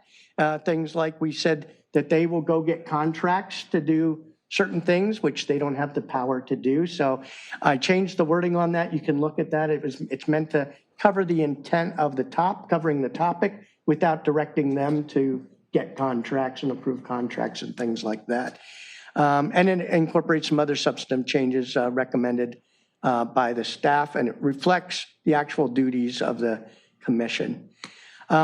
There were, as I went through this, I discovered some other municipal ordinances that aren't part of the ordinances related to the commissions that call out commissions by name that were outdated. So made some recommendations on changing those to match our current naming conventions. Next slide. So that concludes my overview of the what's in the documents and why. Again, in summary, this project was aimed at meeting specific objectives specified by the council over many meetings in the time that I've been here. The project products involved a lot of existing different sources, as I've detailed through the discussion. The draft product eliminate known inconsistencies and duplications And my intent was that the product addresses the council's all the council's objectives. So with the next slide. So recommendations, like I said at the beginning, we're not looking to finalize this tonight by any stretch of the imagination. I would like some input on the 4 questions. Does the council still want public participation electronically? Does the council want to adopt written records of ex parte communication discussions similar to the Coastal Commission, or something in between just disclosing them verbally and what the Coastal Commission does?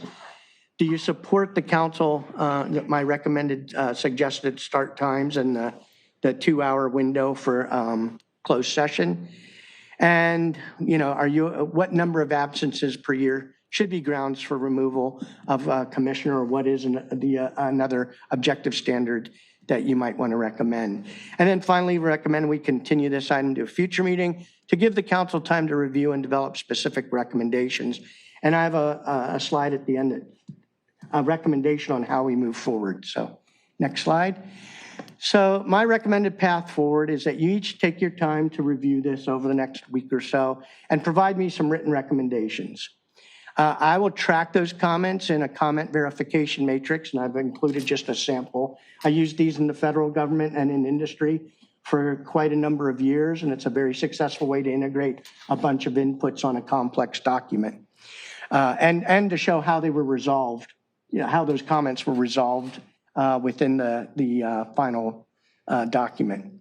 I would then integrate those inputs and draft recommended changes, run it through another review of staff, the city attorney, and the city clerk, and then produce a new draft for the council and provide that comment verification matrix to show how each of your comments were addressed and adjudicated in the final document before you. My rationale for this is, the mayor is the only one who can, on the council here, who can receive comments from all council members outside of the meeting. The corollary to that is a subcommittee could only take inputs at a public meeting. So you can't get things going in between. A subcommittee can't meet with each council member to clarify the concern or intent. You'd have to wait for a public meeting to discuss that. And finally, a subcommittee puts 3 of the council at a disadvantage with reviews. You'd have 2 who really know what's in there, and 3 who are, your review now, you'd have to re-review the whole thing as a new document afterwards, since you weren't involved in the changes. So by going with the subcommittee, you're all on a level playing field when it comes out to review. Not going with a subcommittee, we're on a level playing Right, field. right. So that's my recommendation, and that concludes my briefing. There was another item listed on the agenda to consider an ad hoc, or for lack of a better term, an ad hoc Public Safety Commission. And I don't recommend that, but I think Councilmember Barrett, you were the one who wanted to put that on the agenda. Do you want to speak to that? Or there was a referral council ultimately made, and that was initiated during our discussion about the elimination of the Public Safety Commission. Councilmember Barrett spent some time preparing concepts, effectively a structure for that potential commission. That document, I believe, has been included in the packet. We're seeking tonight direction, like we are on all of these items, whether or not we want to advance that to an ordinance stage, or do we want to simply rely on what you've proposed as part of this process, a reallocation of those duties to our existing commission there, most notably the Public Works and Sustainability Commission. So we have either option as we go forward. That those documents are attached, and we would like that direction tonight as well. So before I go to hands, Councilmember Barrett, since you advocated that, do you want to talk to that? Yeah, actually, I have my hand up as well, so thank you, Mayor, for doing that. I want to reiterate what was said and acknowledge that there's a lot of very good work in here from the mayor. And we had to start somewhere. The mayor volunteered and certainly put a lot of time into it. And I also agree with what was said, be quick, but don't hurry. Let's not hurry. I mean, this is a big deal. And, fortunately, I had the opportunity to review all of the documents, for better or worse, over the weekend. there's a lot in here. You know, some we didn't get into, kind of controversial, some not. And it got me thinking, you know, what's the most effective and efficient way to review this? So I had the opportunity to speak with the city attorney's office. The mayor was generous with his time. City manager and I spoke, as well as Councilmember Obaji.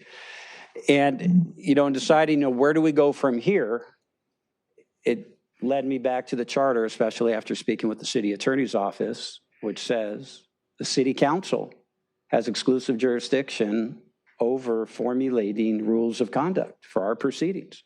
I mean, these are our rules. We are the legislative body, the five of us now, but it's an office. There'll be somebody else in a few years.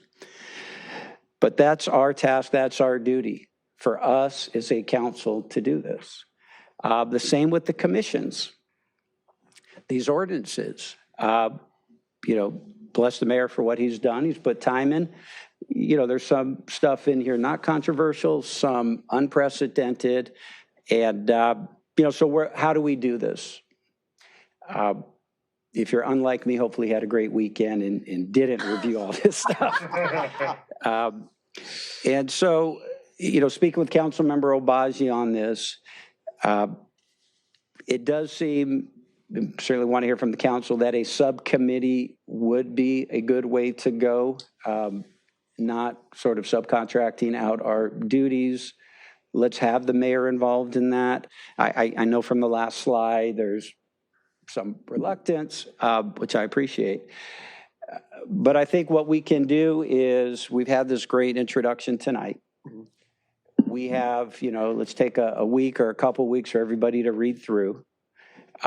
Let's come back and have a list of things. Here's what I'd like in here. Here's what I wouldn't. Mayor's kicked off already with a few things. I have some more. Councilmember Obaji has some more that we could at least discuss tonight. Allow that subcommittee of council members for this task, together with the mayor and staff and city attorney's office, to then take that, draft this above board, completely transparent, bring that back, have a further discussion, see where we are, make some decisions, and go from there.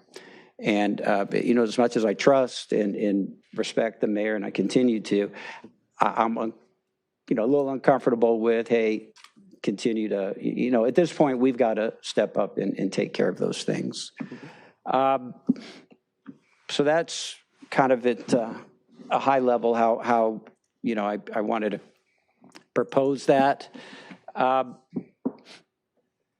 So that's kind of my initial thinking where I am here. I know Councilmember Obaji may have some thoughts. With respect to the new commission, you recall that we had voted to eliminate the Public Safety Commission. I ultimately agreed with that. As part of that, I did put together kind of a plan B. You know, are there some items that are of such importance and impact to quality of life, homeless services, public safety, contracts, where we could have a commission who can review that as requested by the city council, rather than standing up a whole new commission after speaking with city manager and others. I think it's best, subject to everybody's input, to roll those duties into an existing commission, the Public Works and Sustainability Commission. I think that could be a good fit and still get the result that that we're looking for on that. And I see the mayor shaking his head yes, so I have one vote. I'm kidding. No, you don't have a vote. One non-vote. Touche. You don't have a veto. And so we have that item. And, you know, that, I think that's it at a high level at this point. And, you know, same with the commissions. You know, there's a number of things in the commissions. I would say half of the things, as the mayor indicated, are, you know, recodification, reordering. There's some changing of names, but then there's some rather, you know, heavy stuff in there too that, you know, we should talk about. Not tonight, but, you know, should we start restricting who's eligible to be on the Harbor Commission, or should we open it up and or at least keep it where it is? Who should have a guaranteed assigned seat on the Harbor Commission? Should it be a hand paddler? Should that be a specified one of the few 7? Or, can we open it up a little? Can a hand paddler be as part of the assigned boat or sailboat or guaranteed spot? So there's a number of these that subcommittee together with the mayor can come back at appropriate time and just list out, keep it easy, and also have council have the opportunity to find their own things. Again, going back to the city attorney's office and my discussions with them in the charter, there's some things in here that weren't mentioned tonight, and I think part of that's because it's an introduction. And it goes back to, hey, what has been our practice, what works, and what does the charter allow? And one of them, for example, is does the legislative body of the city, which is imbued with all powers of the city, subject to the charter, is the city council.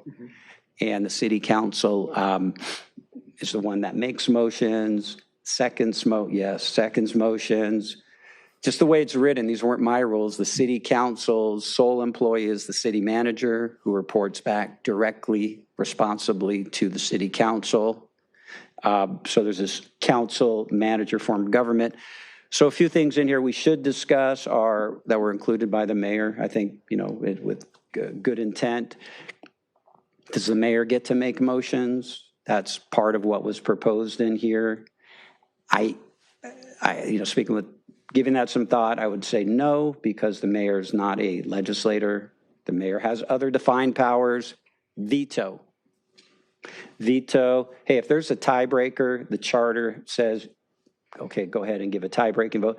But it crosses the line, at least in my opinion, for a mayor. And this is not about Jim Light, and he'll acknowledge that. This is about the structure of our government. This is about the office of mayor. So mayor shouldn't be making motions, seconding motions. Mayor can't, by charter, direct the city manager to do something on a referral.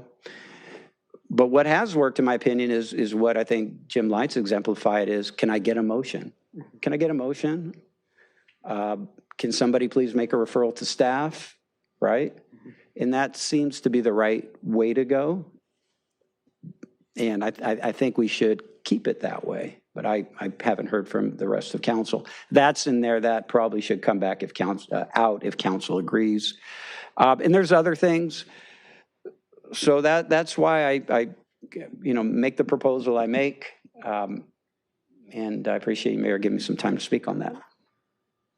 So you understand your details that you've already highlighted that you don't like about what's in there. I like a lot. I'm not saying that, but the key point I'm getting is you're backing off the idea of having a ad hoc public safety commission. You're not advocating for that anymore. Thanks for bringing that back, and thanks for speaking to me about that before the meeting. I think we could accomplish what is intended by what would have otherwise been a standalone ad hoc fire, police, homeless services commission by just folding those duties into an existing commission. It would still be on an as referral basis from council. Hey, we got a contract coming in that's really important. Go ahead. So council doesn't know when we have a contract coming in, but what you want is public safety contracts should go to this commission. Yes. Okay. Yes, exactly. And we have a very proactive city manager and city attorney, and they could say, hey, instead of putting this on consent, we recommend council consider sending this to the Public Works Commission to take a look at, or not, but at least have the option there. So I'm not hard over on folding those duties in. It's a recommendation I make is sort of a replacement or substitute to the Public Safety Commission. That's why I put it in there. So, that's something that council would have to figure out. So you're recommending that we put in public works and sustainability, and you want them to look at every public safety contract? Not every public safety contract. So how would you define? It would be one as defined in here, and if you give me a moment, I could pull it up. But to paraphrase, it would be contracts that have a substantial and significant effect on matters of public safety and quality of life. So we're talking about like drones. I mean, we get a lot of contracts that come to us. It's a My great, only question would be, they meet once a month? The delay that causes, are we backing up the system a little bit? these are great questions. I mean, that's why I put it in there so we could talk about it. And, maybe this works, maybe it doesn't. When I think Go ahead. I think important distinction, as I understand it from our conversations, that's juxtaposed against the proviso that we would, as referred by the council or assigned by staff for input, not all contracts, but those determined by the liaison, in this case, the public safety chiefs, Joy, if it's homeless related, myself. Yes. Saying, hey, this is a contract we'd like the commission's input on, or the council as a group has referred the matter because it's substantive in nature and would like to see their input. So I think that's the important distinction here is it's not all contracts, it's those of import as determined by all of us involved. I think you nailed it. Thank you for that. Thanks for the clarification. Yeah. You're welcome. Are you in agreement with that? I am. Okay. Okay. Okay, is that it? That's it for now. Thank you. Councilmember Castle. If we could pull up his presentation and the next to last page with the 4 questions on it. I think it was. It's not Passover. I think it was right there. The first thing I wanted to point out is the question of does the council still want public participation electronically? Personally, I'm in favor of the Zoom calls, the emails that we get. I think, just in terms of the flow of our overall meeting, it doesn't interrupt or impede the regular flow of our meeting. And, we haven't had any particular issues with it, but I think, just moving along with the times, public participation and opening up our meetings to the broader public in Redondo Beach is something that's very important. One of the issues, this actually came up in one of our conferences down in San Diego, with now our, sort of enhanced or clarified ability to remove people from our actual meetings if they're disruptive. There are First Amendment auditors who love to try to get kicked out of meetings so that they can turn around and sue a city. And when they go to court, the reason is they aren't able to express their freedom of speech. With electronic participation, Zoom, email, someone could be physically removed from a meeting but still have the ability to comment on things in the meeting. So from the city's standpoint, in terms of our liability for, impeding somebody's or infringing on someone's freedom of speech, having public participation electronically would still afford them that ability, even though they're not in the room. So I think that that's something that, we can sort of go with the times. And again, it hasn't been an issue, and it's very easy if, someone gets out of hand or violates the rules to hang up the call. So I'm in favor of that. One of the other issues, just looking at commissions and how they function, that's come up has been the subcommittees, and I know we have that in there, but there were several commissions that had subcommittees of one person. And then that person may or may not go back to their full commission to get approval from the commission to act on whatever it is their subcommittee was formed around before talking to city staff and trying to give input to city staff. So I think one important thing is to stress to commissioners that even if they are on a subcommittee, that they actually go back to their commission so that the commission can itself speak with one voice. The commissioners will vote on whatever the issue is, and the commission comes back with a clear, definitive answer to come back to council or to make recommendations to staff to come to council. So I think that that's something that's important. I agree, and that coming from you, that's coming from the former chair of the Budget and Finance Committee, so you speak from experience. Right. So can I counter that? Sure. So for example, on the Harbor Commission, we had several things where it was like draft. It was like fast. It had to go to city council before city council was going to act on something. Mm-hmm. And so we formed the general points and then appointed a subcommittee to write and submit the letter. So we didn't want it to come back, because if it had to come back to the commission, it was too late. I mean, so if that's the direction, I would say, of the commission, the decision. So on budget and finance, we were in that same position. I think it was with the salaries and the deadlines for elections coming up. We had to draft a letter. You know, we worked out a plan to work with a couple of commissioners. Everyone agreed that, you know, we could submit the letter. And then I actually came and presented it to the city council. So I think if that's the direction of the commission and they agreed to move that way, that's the decision of the commission. I think what's been happening in some, and I like the fact that we're trying to make the procedures uniform across all commissions, because what I quickly learned is that every commission has a different way of doing things. So some commissions, they'll set up a subcommittee and then that subcommittee just kind of goes off and makes its own decisions and then de facto speaks for the whole commission, when in fact the whole commission hasn't voted or agreed to have them. I believe the rules cover that. If you have you read it? Well, I mean, the ones that we've come up with, but I just want to make sure. No. I mean, have you read my draft? Yes. Yes. So I tried to cover that. Maybe I didn't. I just, these are just things that, you know, in talking and, you know, researching the things that have come up where, you know, in part it puts a lot of burden on staff when they're getting lots of different directions. So just to clarify that, you know, everything should come back to the commission and the commission makes a recommendation, not each individual commissioner. And I think to your point in your revision and suggestion is that the, basically that the people, the commissioners, you know, sort of don't go out and sort of take powers that they aren't. They don't misrepresent. Misrepresent, exactly, their powers or what they are doing or go out to other departments of the city.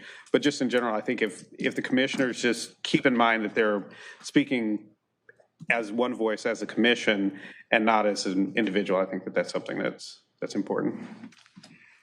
And yeah, those were a couple of the key things that, you know, just in talking that I saw a lot of issues with is how currently the commissions function. Anything on the other two? Well, Mayor, you're leading the meeting, so however you want. So I'll just quickly go through them. Ex parte communications. I like the way we do it now. I am not in favor of, you know, writing down a full descriptive, you know, of every conversation that you have. I think that's burdensome, and I have heard that the sort of fallout from that sort of procedure is that it stops commissioners from having discussions with anyone. So, you know, that's the reality of that situation. I think we could start earlier. I think 4 o'clock. I think before 4 o'clock, it's difficult for, you know, us to get here.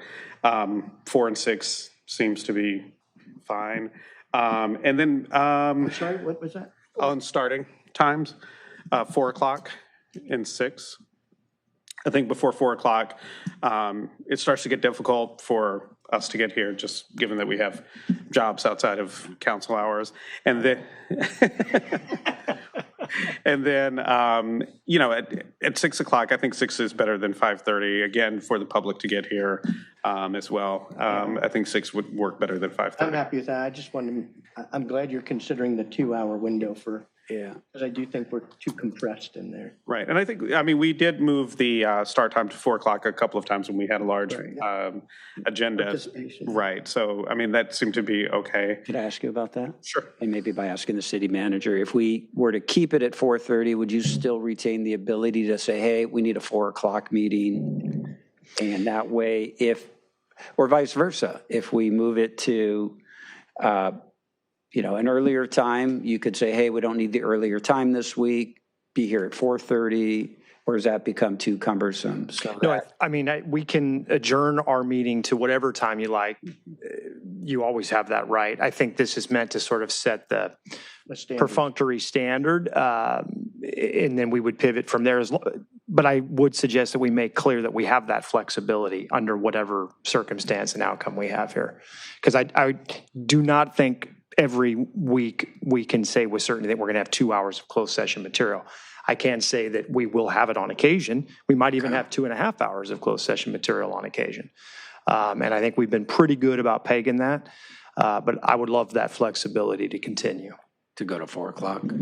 To go to 4 o'clock as needed. Yeah. Flexibility. All right, thank you, Chadwick. And then just to go down to the last question, I think I would probably give it up to 3 absences. So after the third, they would have to resign. 3 absences would be meaning that you attended 75% of the meetings for that year.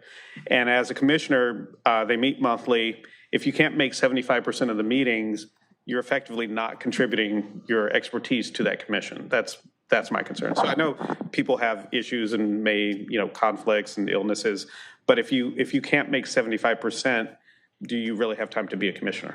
Oh, could I ask a quick question?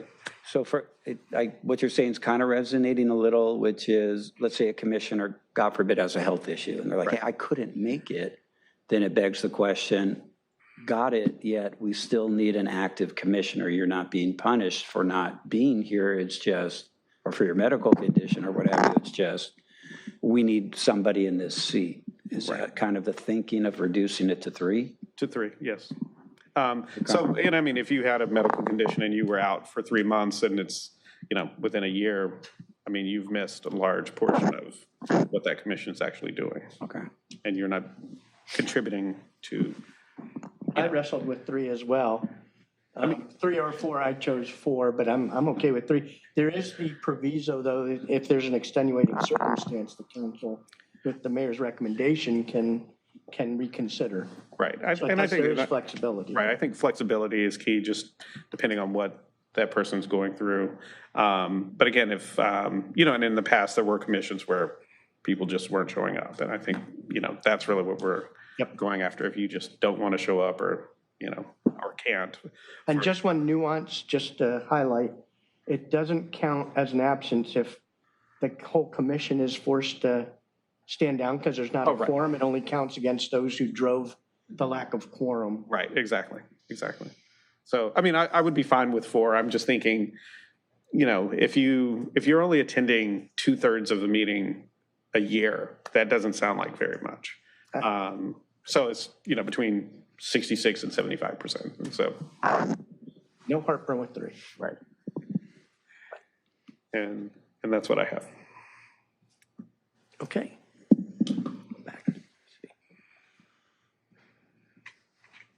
Councilmember Obaji. All right, thank you. Thank you, Mayor, for your great work on this, and clearly a lot of thought, a lot of work into it.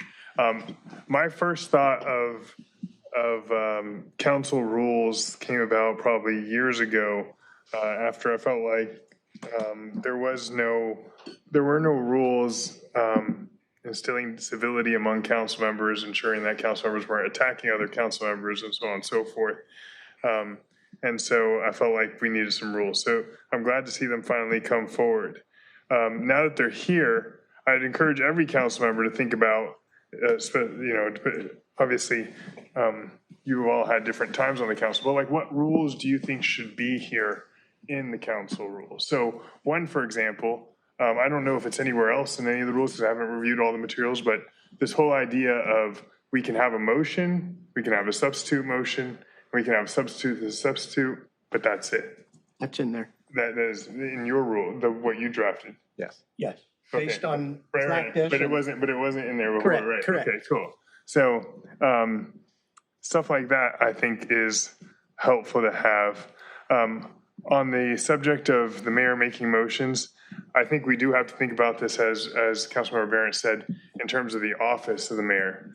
Right now, I can't think of a time, Mayor Light, where you have invited a motion or a referral that didn't get made by a council member and didn't get passed during referrals to staff. But that's not always going to be the case. And there could be a mayor who's only got one ally on the council, for example, who's not aligned with the council.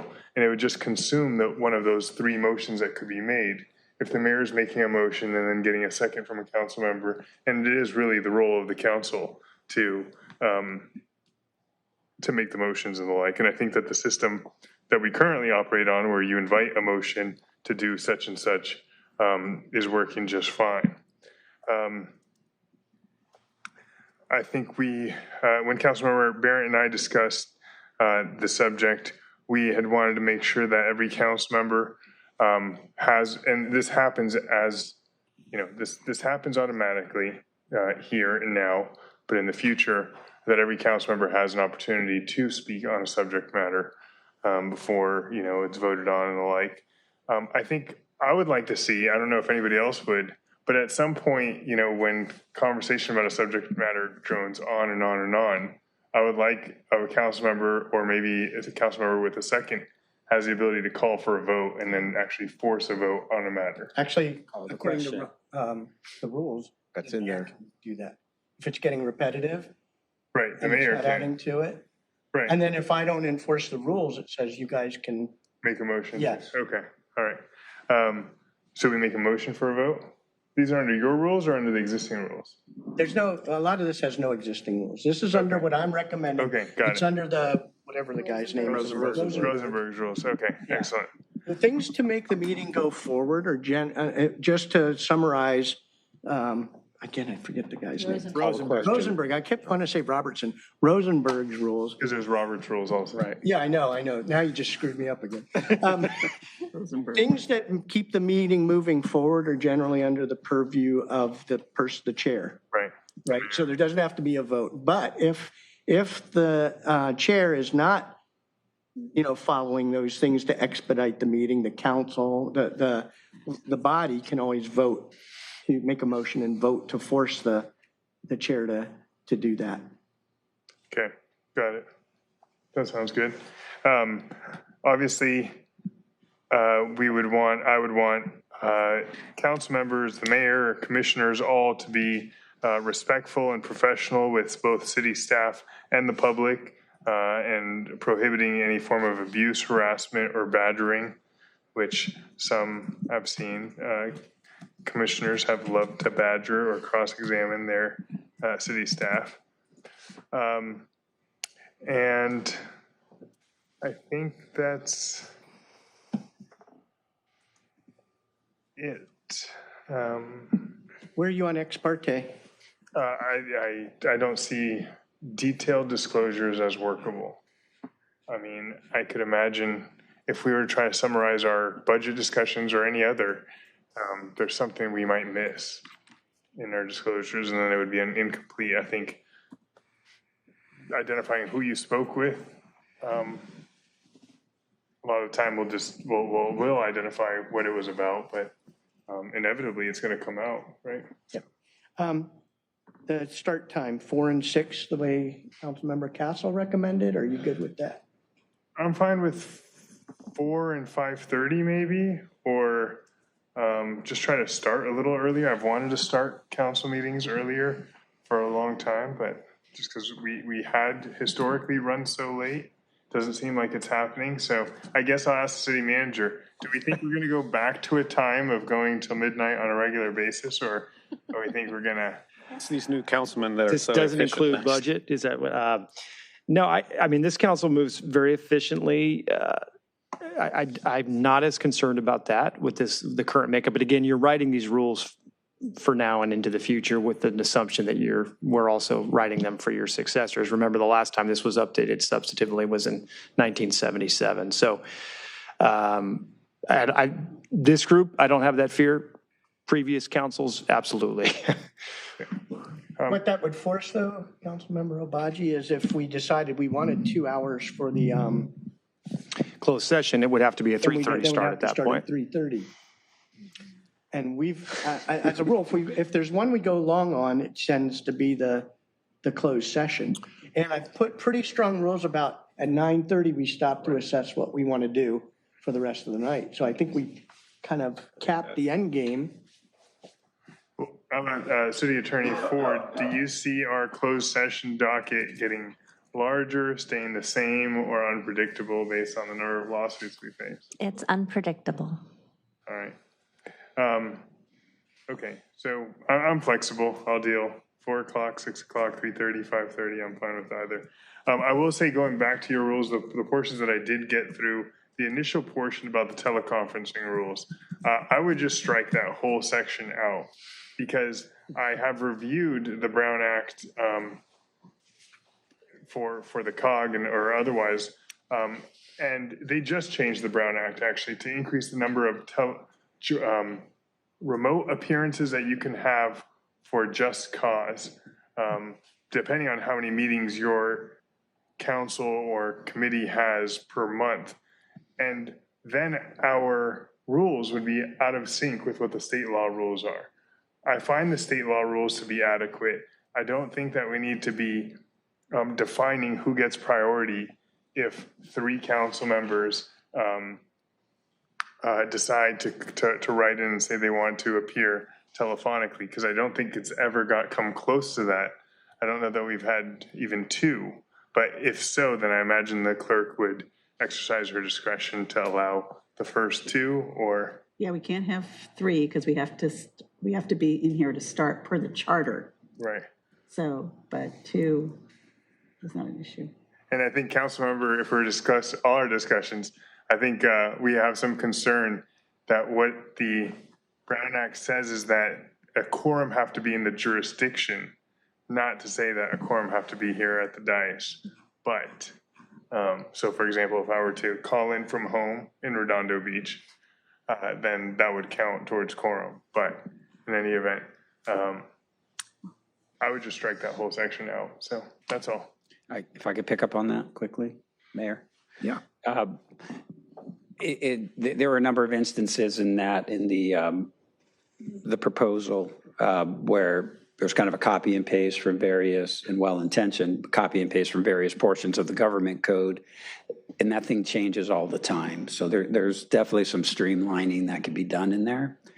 And perhaps sadly, with the teleconferencing under the Brown Act, it's currently scheduled to sunset at the end of this year. No teleconferencing. Now that I'm hoping will change. There's still time. There's legislative sessions.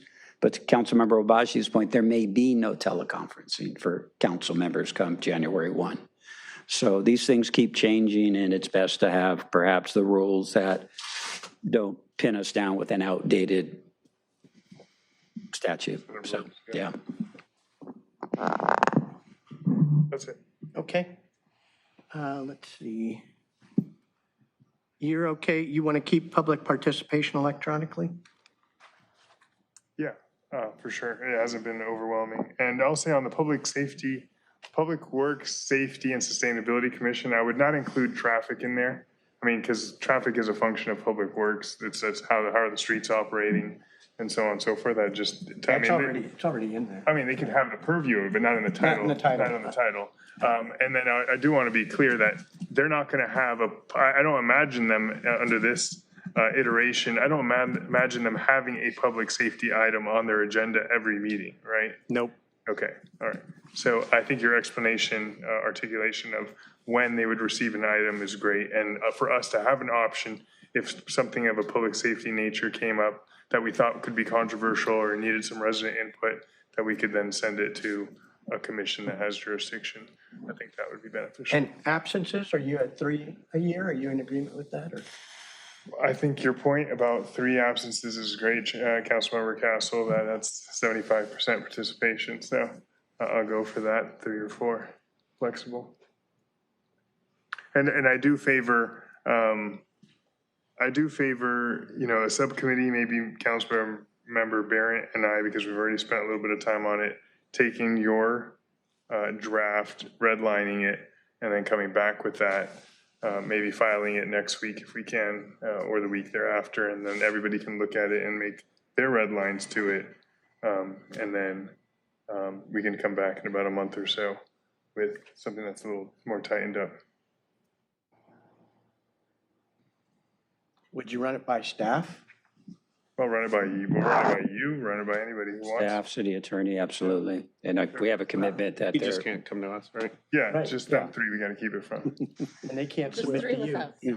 And we'll, yeah. I mean, if we're on the subcommittee, but if somebody else wants to get on the subcommittee and work on it, go for it. Okay, I did want to bring up something that, you spoke to the convention you just went to down in San Diego. Mm-hmm. The one we were at previously, and I think Councilmember Barrett was in there with me, and I don't remember if you were in there, but there were several sessions where they brought up people were getting telecon bombed, where these hate people from Florida or somewhere else were just taking up the whole non-agenda time. And even if we cut them off, it's still going to take up a lot of time because they're back to back to back. So that's the only reason because we had some the council had some discussion about just, let's not do it at all after that convention. I'm not saying Councilmember Barrett recommended that, but we had some discussions about that, and that's the only reason I didn't write it in there that way, but I brought it up for consideration. So I think right now, so we have, another issue was the fact that we have 30 minutes of comments that we allow. So we, prioritize people who are here in the chambers, which takes up usually the vast majority of that time, which sort of leaves us with usually no more than max 3 or 4 comments via Zoom, I would say. So I think that in other cities where there's no 30-minute limit or they can go on for hours, I think I could see where, people calling in all from across the country would be a problem. But I think for us, again, theoretically, we have no more than 10 comments. Usually if it's some, popular issue, we will have 6 or 7 at least comments here in the chambers, which only allows us time for 3 or 4 comments maybe through public participation. So I think that would limit our risk of being. I agree. It's a great way to get participation for people who couldn't make it here. I just wanted to present and that's not, I did not include that, but right.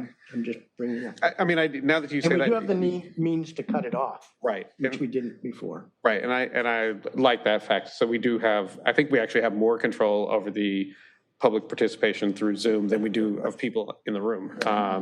So. You can get rid of them without clearing the room. Exactly. So, I think what I found is that the way we function today actually works pretty well and actually better than I think most other cities after talking to council members from other cities around the South Bay and around LA. And so I think just the way we work naturally, it lends itself to, public participation, but then the potential downside, we have, tight reins on, how much people could play around with that.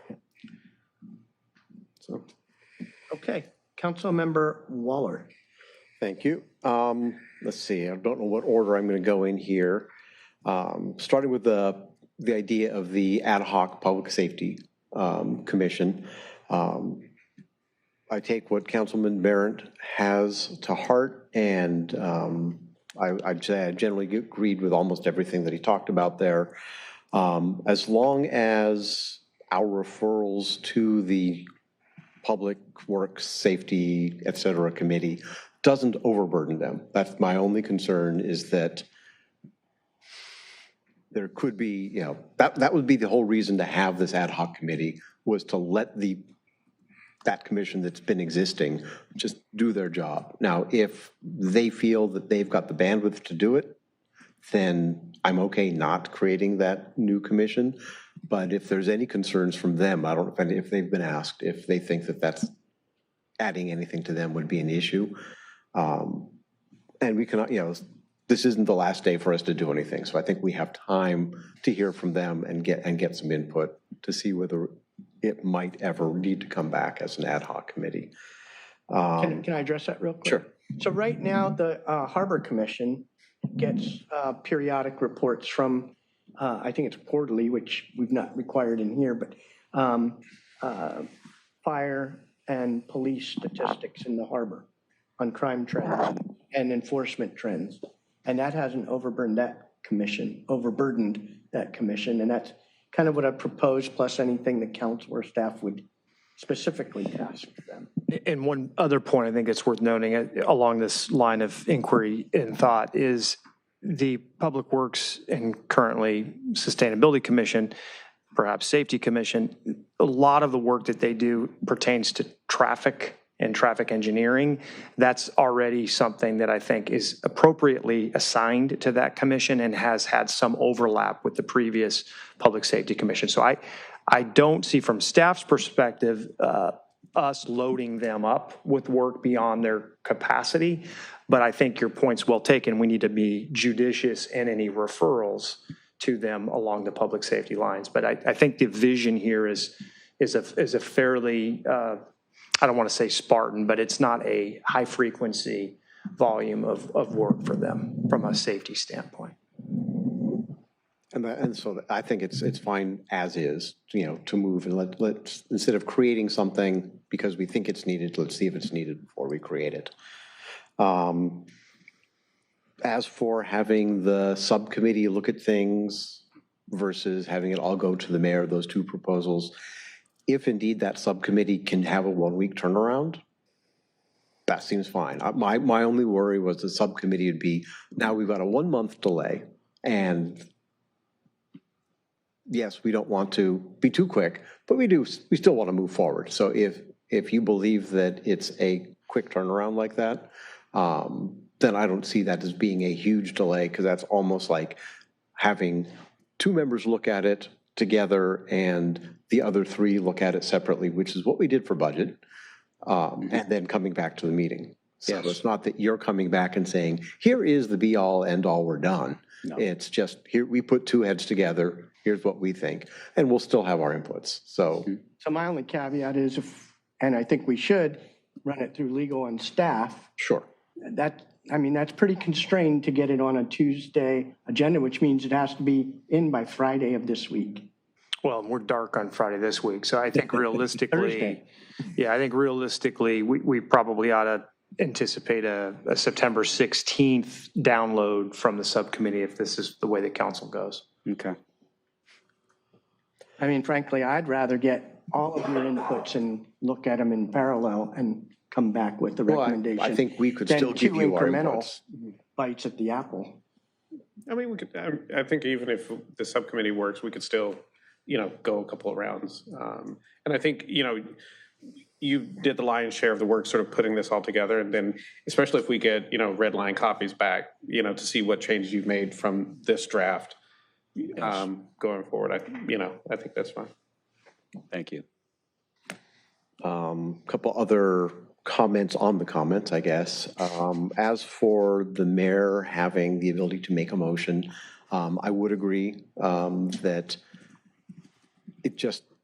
to me, it just doesn't fit. I was hard pressed to find other elected mayors that don't have a vote that can make motions. It's a very rare thing.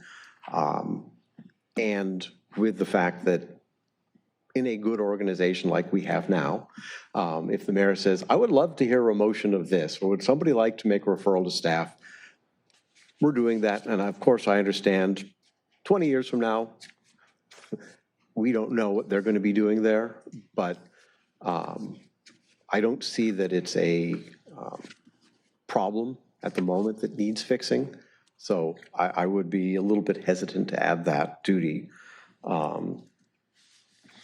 And with Councilmember Obaji's suggestion, I don't know if it's in Rosenberg's rules, but we could adopt from Robert's rules the ability to call a question, which is what you were talking about, where somebody could say, I move to call the question. There's no debate on that, goes to immediate vote, and if the vote passes, then you have to actually vote on that issue. I think that's reasonable to do if people are willing on that. And I had the same notes both on the teleconferencing and the posting on your door. Instead of putting it into our rules, saying this is how it works. You must post 72 hours in advance, and just all those things per state law, because state law is going to change at some point, and it'll simplify what we have in our agenda and in our rules as well, and hopefully make it a little bit more future-proof, I guess, call it. And the four questions, yes, I want to continue electronic public participation. I don't want to disenfranchise people. I want to make sure that we are getting as much participation as possible. We do have a lot of people that, for one reason or another, have difficulties making it here in person. It could be transportation, it could be medical, it could just be family. So the ability for us to have that, if it becomes a problem where we're getting Zoom bombed and we're having problem after problem after problem, I'd love to revisit it, but until then. It's written in there that way now. So yeah, keep that there. Written records for ex parte, I am not a fan of. Suggested start times, if you want to do 3:30 and 5:30, I'm fine with that. If you want to do 4 and 6, I'm fine with that. I pretty much dedicate lunchtime on towards city council. So I have the flexibility. I understand everybody else does not have the flexibility. So I want to make sure that whatever it is works with the members of the council that don't have that flexibility. But from my own standpoint, pretty much you name the time, I'm okay with that. I don't want to go too early. I wouldn't want to say, let's start the meeting at 4, the public part of the meeting at 4, just because we want to ensure public participation. I think 5:30 would actually still be acceptable for public participation. I've been part of boards that started at 5 and 5:30 and 6, and never really had that many objections from people. And number of absences from per year, 3 is fine. If people wanted 4, I'm fine with 4 as well. But the question of going to 3, I think, is good. And let's see, a couple other little notes. I've got lots of detailed notes, but so maybe some of the bigger things. In the allowable content for public comment, it disallows marketing. And I would like to make sure that there is something that specifically says that civic and community organizations and nonprofits are allowed to announce events and fundraisers, things like that. I don't want somebody to say, well, you couldn't have announced Dining Around Artesia because that's marketing for that. You can't announce the mixer for Keep the Esplanade Beautiful. You can't announce, we get a lot of that, and I know it does take time from our meeting, but these are things that make our community what it is.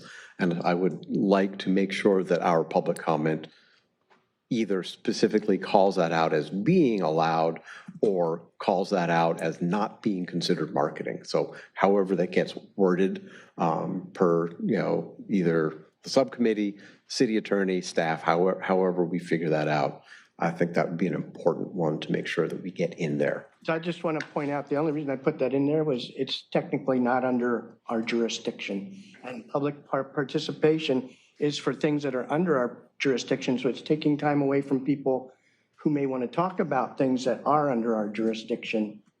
And we know that there's people who come almost every meeting and announce something. If we got, SBPC, for example, coming to every meeting, because they have at least three opportunities a week, you could fill the whole public participation with just announcements of events coming up and not get to anything that's truly under our purview. So that's the reason it's in there. I got that from another place. That's not mine. Right. I would consider it under our purview only because these are organizations that are benefiting our city. So South Bay Parkland Conservancy is doing great stuff. Unless it's a decision we're going to make or something we fund, it's not under our purview. We fund improvements at Wilderness Park and Wilderness Park. And Parkland Conservancy could announce that they're doing a weeding at Wilderness Park. That's in our purview. The Esplanade. That's a pretty wide definition of purview. I'm not against taking that out, but just know. Oh, no, it's not, that is not in our purview.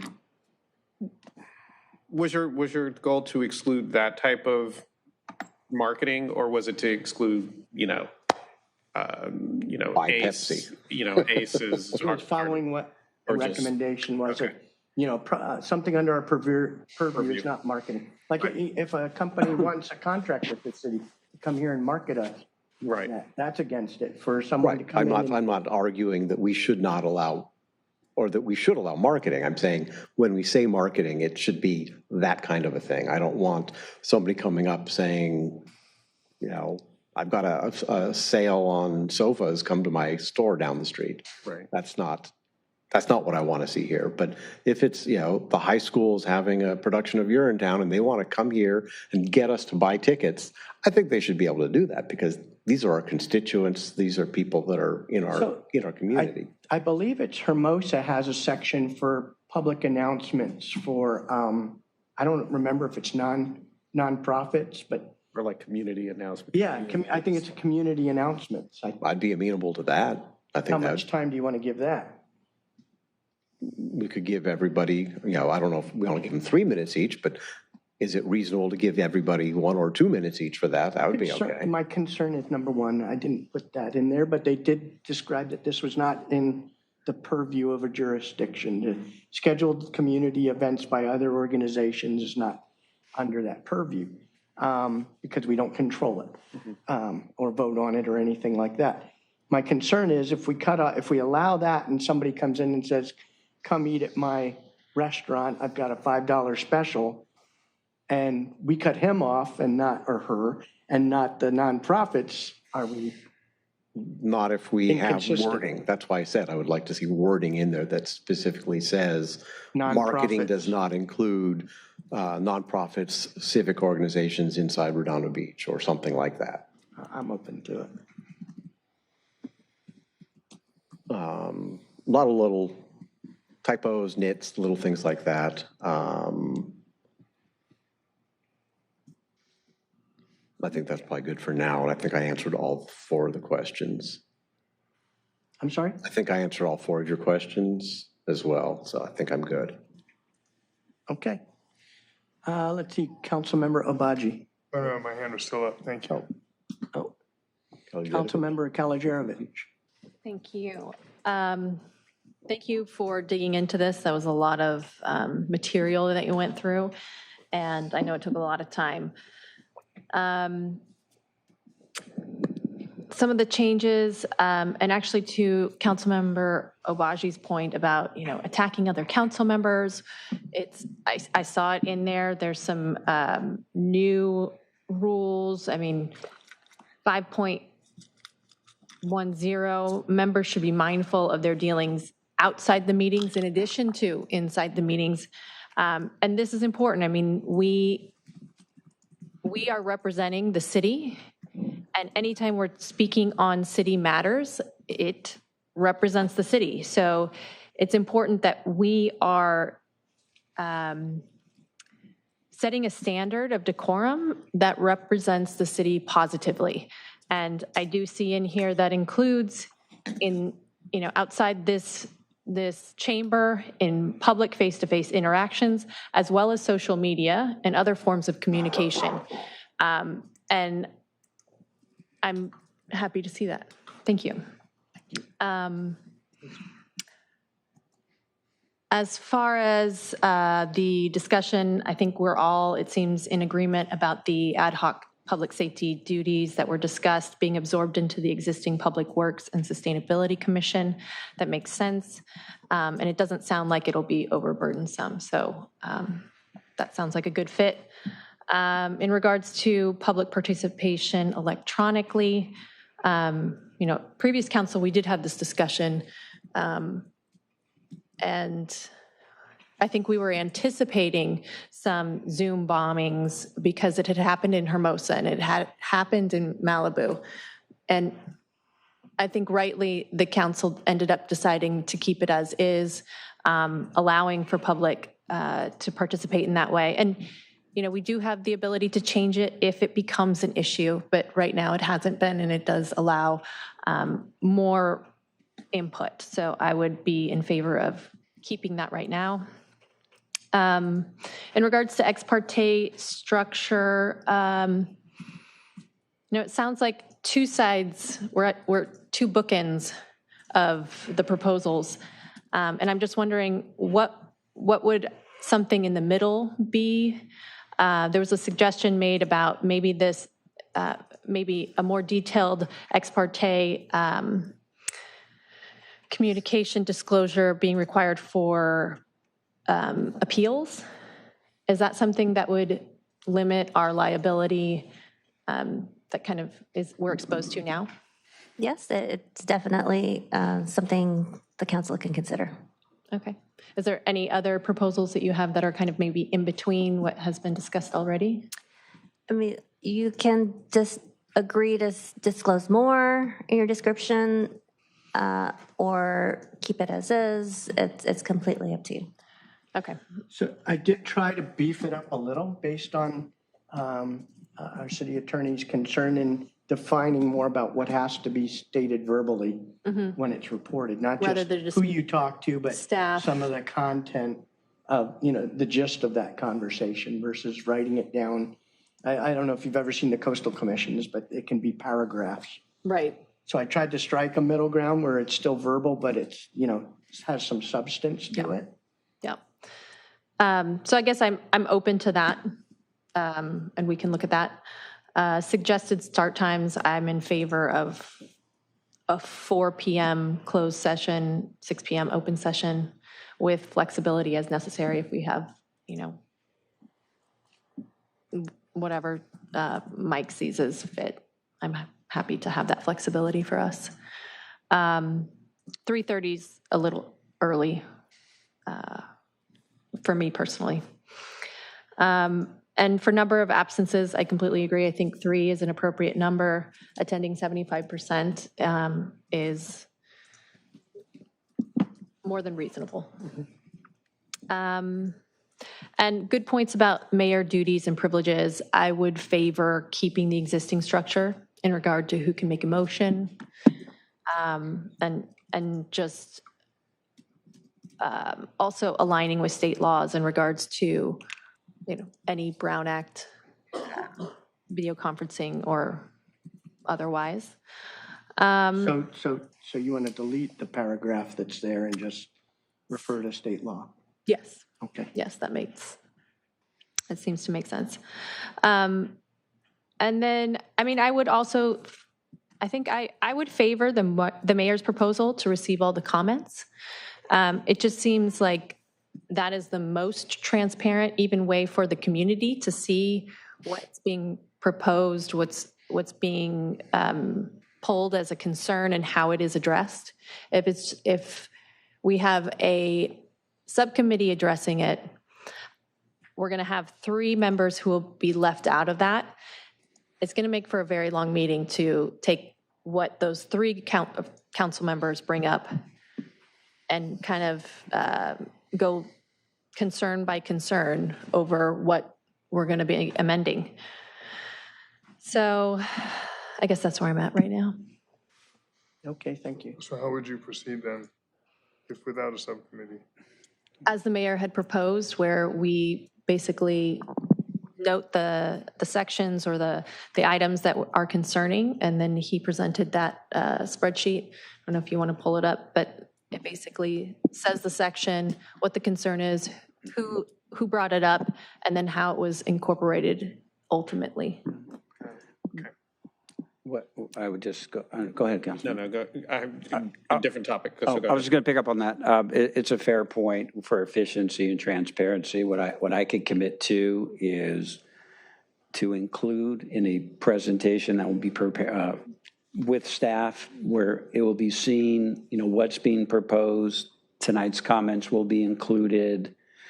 There will be no imbalance or lack of transparency. I think it will be efficient. The budget process was mentioned. That's a model that we can follow and give you the commitment that we will do that and do it right. So that's my ask. My counter is subcommittee can't take any inputs as the council reviews. I'm sure not all of them have reviewed everything that's in there. So if they come up with comments in the interim, you can't hear them. Well, but that's why we'll have this hearing that was discussed, where we'll come back, not rushing, but still being quick, and we'll have time to do that. So it But will they'll be reviewing to a finish changed the document. point, and I could get through that. We'll have an opportunity in an open session to have further discussions. Well, maybe we bring up, okay, I don't care which way we go. How the sausage is made makes no difference to me. As long as it comes out, good at the end. Yes. But what I was envisioning was, in 2 weeks' time, we have, if we are the subcommittee, we have a version, we send it over. After that, another subcommittee can be formed, or each council member on that side could take the document, the Word document, and make changes that they want, and then come back another time with those, changes, because we won't have any further changes at that point. And ultimately, we'll reach a document that everybody can agree upon, hopefully. But doesn't Either it way, seem... if the mayor coordinates it, I think we'll get to the same kind of destination, so it doesn't matter. Right, and I think that was my point, is that if we have a subcommittee and then we have another subcommittee, it just delays the process where the mayor is in the unique position to receive all those comments in real time and incorporate them as it. Well, another idea, if you'll indulge me, is we could continue this item to next Tuesday. My sense is the two of you are Brown acting on this item. Yes. You could be prepared on Tuesday to drop your red lines and edits at the meeting, perhaps even circulate it as blue folder material in advance of the meeting. Yes. You would still, all three of you would still have the opportunity to provide comments to the mayor on the document that's pending. And then we can all, again, discuss this next Tuesday, just knowing that it's going to be on the agenda. Now, the red lines, presumably from the Brown Act partners on this, wouldn't be part of the agenda packet going out Thursday, but presumably they would hit sometime between then and Tuesday evening of next week. And that would keep the momentum, and that would still allow each of you to effectively comment on the documents and know it would be prepared for discussion next Tuesday. But it's like, it's actually worse than what we just had, is that there will be a fully rewritten document, an existing document, comments to the existing document that have to all be adjudicated, and there's no time to review their stuff. Well, but then for that meeting, you all do that very plain, much like you do with the budget. You'll do it very plainly next Tuesday, and then you can reconcile from next Tuesday going forward. This is different than a budget. This is wording in a document. But it would move things more quickly. Yes. I disagree. I think it would confuse things. Do you think it makes sense to do another turn through the mayor for next Tuesday? And then if you want to take the subcommittee on that document, because that will incorporate all of the comments that we've had tonight. Good point. Possibly. However, after going through all of this, there's a lot of stuff in here beyond what we got to tonight. Okay. But what I will do is not only provide red lines, but also a list for ease of reference of additional action items, decision points that we didn't get to tonight, and have that so we can look at it and say, okay, here's a list of 20 things. What do we want to do? Council members may have other things after having an opportunity to review it. So that would work with a subcommittee. Regardless of what's happening, Councilmember Barron's coming with the red line. So. Yeah. One question, though, it would be worth noting, we don't have a very large discussion calendar next Tuesday. There's one possible item of substance I need to confer with Mark tomorrow to determine officially if it'll be on the agenda. But we would have bandwidth next Tuesday to continue this discussion. I don't necessarily want to schedule it if there's not a way to meaningfully advance it any more so than we have tonight. But we do have that option, and I do believe it's a fairly light draft agenda thus far.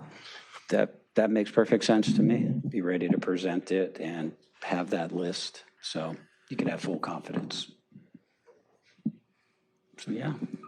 Would the three of us be best having our comments ready or sending them to the mayor to be coalesced? So it's kind of subcommittee and mayor would have the bulk of it. It's a good question. I would say have your comments ready, what you've gone through. I say we'll send them to the mayor. Present them. Or next week, we do the mayor, the week after that, the subcommittee goes. If you don't send them to the mayor, then we're going to be doing all of this on the fly, and just like every little comment, okay, it's going to be like budget. Right. Except we're going to be using words instead of just putting in a number, and someone's going to say, well, we need a comma there. Right, I do agree. I don't want to sit up here and sit there and say, this should be a plural. Yes. Feel free to send it to the mayor. You missed a comma, and there's 2 spaces after the period. And So that's what I was saying. If we do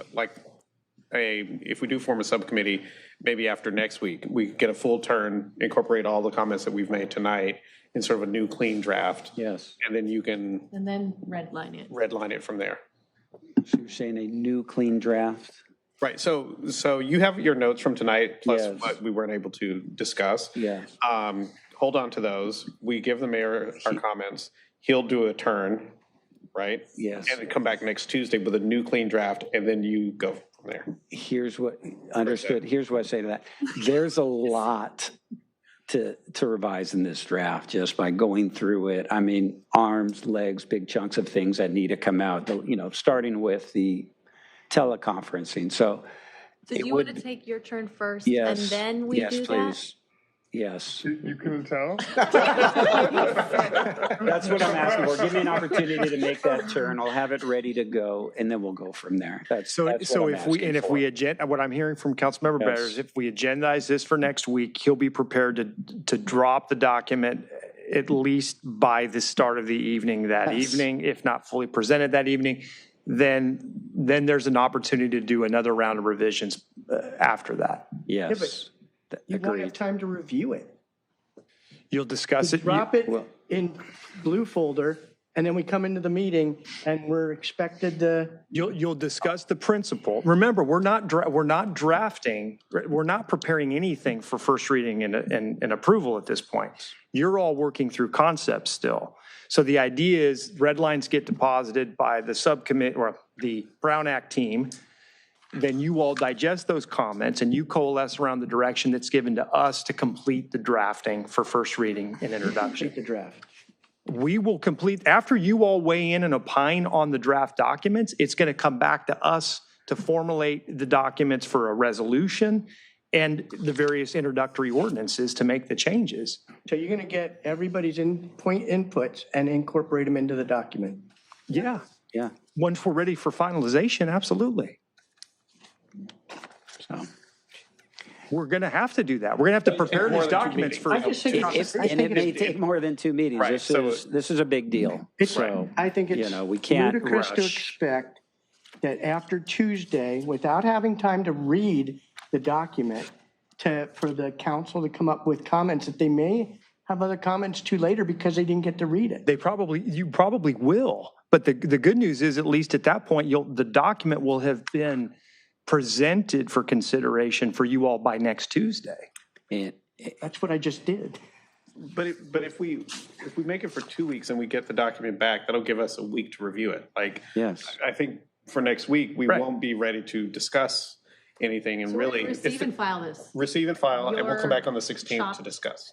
Yeah, that's fine. I mean, I could make an effort to provide this on Thursday, or we could do the 2 week schedule. Either way, I'm ready to drop it. But even on your draft, you would need to discuss it with So here's staff. the only downside though, right? So if we miss next week's opportunity to discuss this, whether the document's disseminated in the agenda packet Thursday night or later, the first time you will all be talking about the proposed revisions is going to be on the 16th. So then we won't be able to proceed with drafting until you substantively coalesce around the final provisions, which likely won't occur the first night you discuss them. Right. So then at minimum, you're looking at us coalescing around the provisions in the changes, first meeting in October, drafting, and then coming back to you a couple weeks after that with the final documents for approval. So if you continue this next week, at least you're getting a chance to talk about them conceptually next Tuesday night, and then can come back with more refined comments on the 16th. I just feel that if I take comments from everybody and do that, we get a much more refined process than if we have two people submit it and then have to. All right. We could talk about this endlessly, Mayor. So can I make a motion to, and this could fail, but can I make a motion for a subcommittee to be formed to redline the mayor's proposed council rules, and the deadline for the submission of that red line will be Tuesday at 2 p.m. Let me just say, and we'll have a first discussion to review what those red lines are on Tuesday. And so what we would do is we would carry this exact same agenda title over to next week. Yes. And there would be an opportunity to deposit new material associated with this agenda topic. Next Tuesday, we can decide the next step to take, whether it's the mayor coordinate, taking in inputs from you all, or another set of 2 council members working on, further revising it.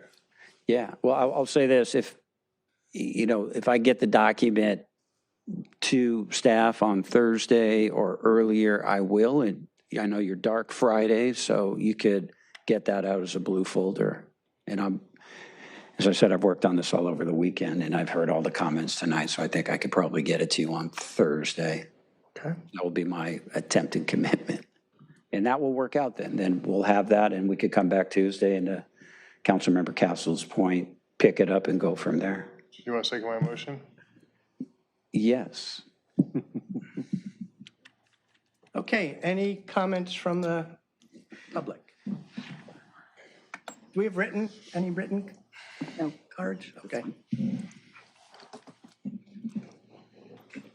Thank you, council, city manager, Mr. Light. I do want to first thank you for at least presenting it, that this is just a starting point, because I saw it drop and it's like, oh my God, you guys are going to try to rush it through before October 1st. So I was glad to hear that. What? Talking to me. Oh, okay.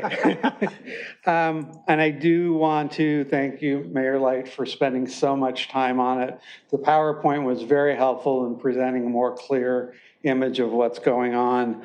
I thank you, Councilman Barrett, for actually reviewing it, because 100 pages, and when I saw it drop, unfortunately, my liaison sent me a notice saying it's there. I was able to at least focus on it. The code of conduct is going to be what you guys want, and I'm not going to comment on that at this point, but I do want to comment about the things that do impact what I'm doing as a commissioner, and that is dealing with the ordinance on the Public Amenities Commission. I am not clear from reading this what paragraph B2 regarding review and advise city council on the currency and completeness of the city register. I am not sure what the word currency, how it plays into this. I'm also curious as to why the recommendation of reviewing the historic resources and trying to get the city to step up to its responsibilities to do the survey is being completely deleted out of it. I served on the Historic Commission and was chair for that for 3 years. And my mentor in the Historic Commission was Pat Dreisler, who's one of the drivers of forces in there. And we used to have regular discussions on it. And the way that I understood that commission is our job is to promote history in the community, to gather stories, to disseminate stories. And this cuts out a significant part with regards to the actual museum running. We don't get reports now on Public Amenities Commission until this last meeting, but we used to get regular reports of what the museum's doing and had an opportunity to do something with it. I think you should bifurcate the code of conduct with the statute, the ordinances that you're going to be doing, because I can speak for, I'm using up all my time now, but I could speak on probably about 15, 20 minutes on it, and I think I have with some of it. Rosenberg is actually a really good resource. We've used it on our commissions before. So I do want to thank you again for spending all that time doing it. I really do appreciate it. And thank you for the city, and thank you, Mr. Smoody, for doing all that you do. Thank you. Just to let you know, the changes that I made to the Public Amenities Commission was to make it actually actionable, not actionable, within the purview. Yeah, it had words that basically said, you're totally responsible for the register, and that's just not true. And it had words that you're responsible for the currency, and that's not true. So my attempt was to say it's still under your purview, but not that you are responsible. You're to advise the council, you know, that we're not doing our job, or that steady staff's not doing its job with respect to currency. And currency meant, is it reasonably up to date based on conditions that you see today, or definitions of historic resources as they exist today? That was the intent of the changes.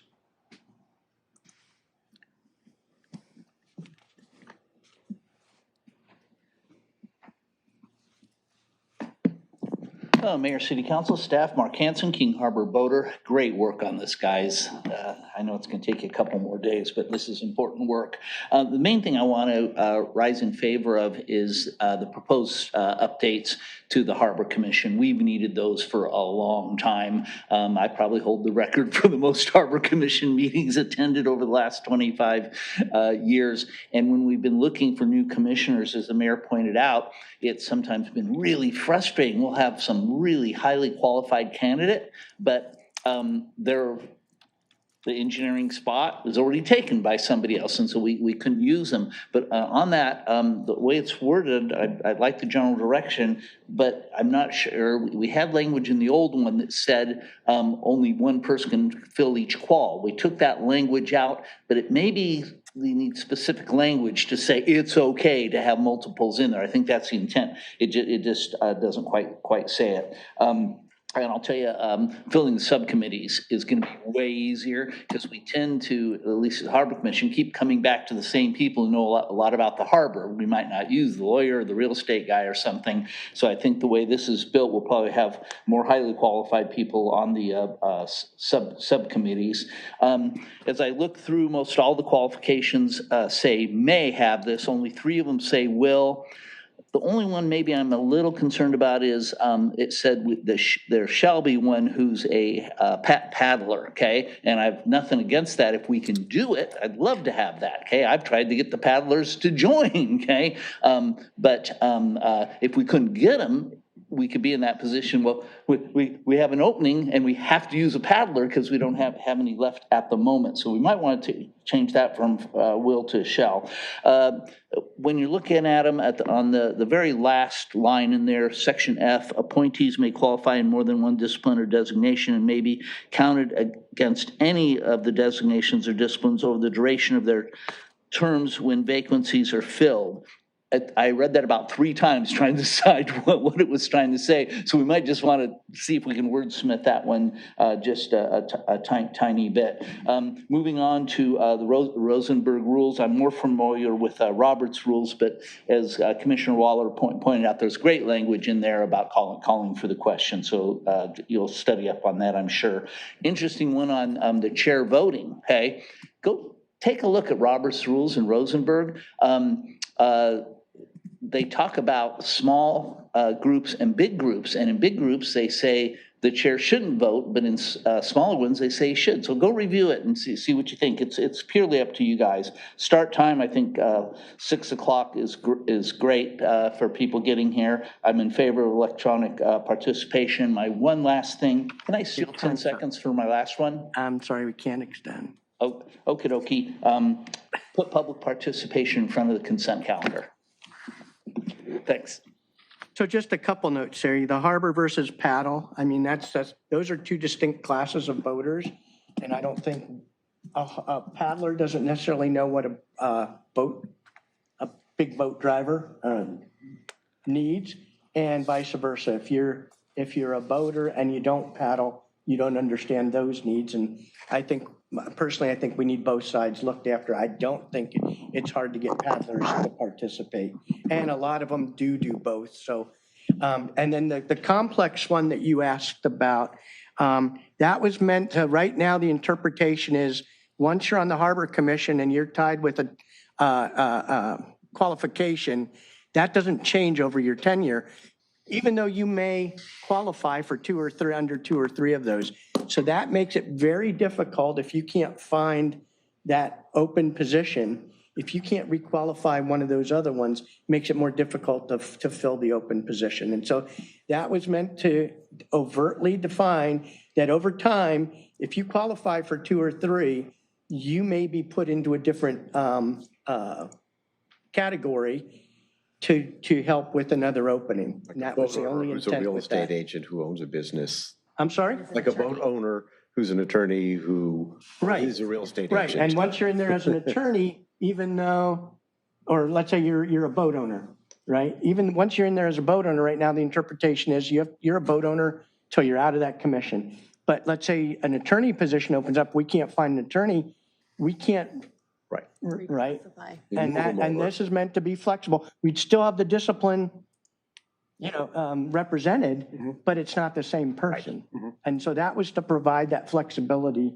And it is the tightest qualification commission, and that is because in the past, it had much more power. And that got dissolved over the years, but the requirements didn't get dissolved with it. Or changed with it. Okay, anyone else?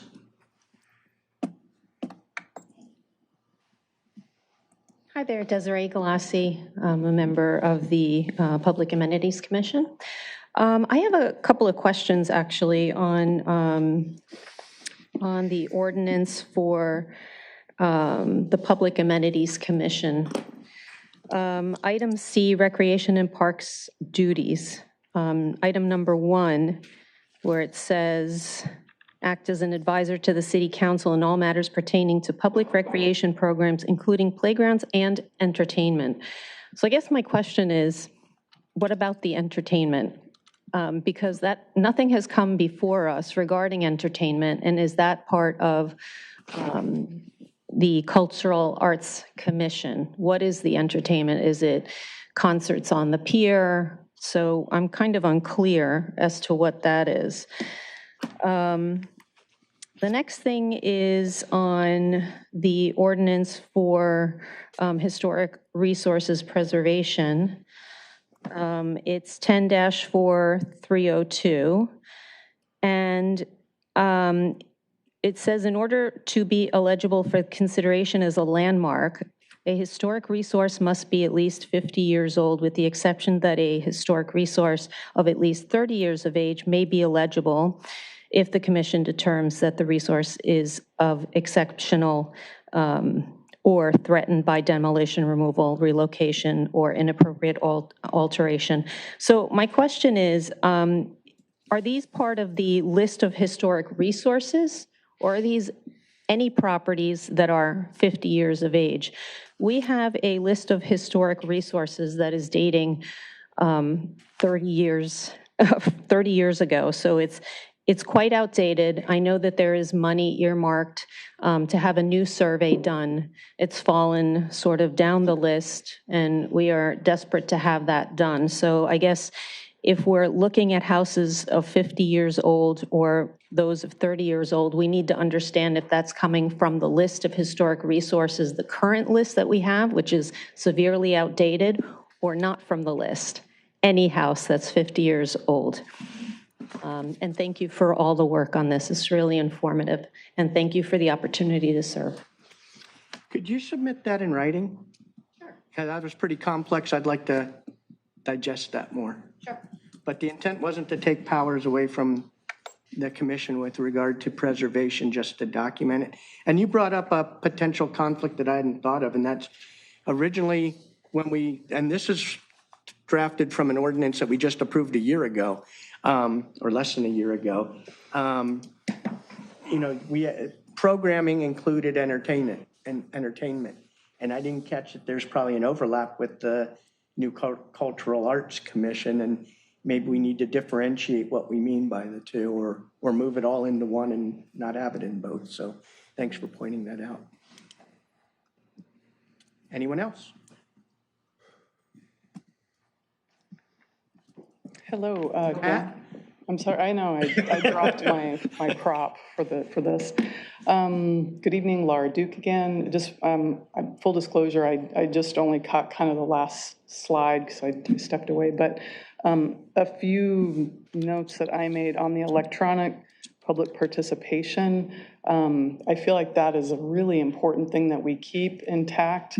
It's something that it came about with COVID, one of the few great things that came from COVID.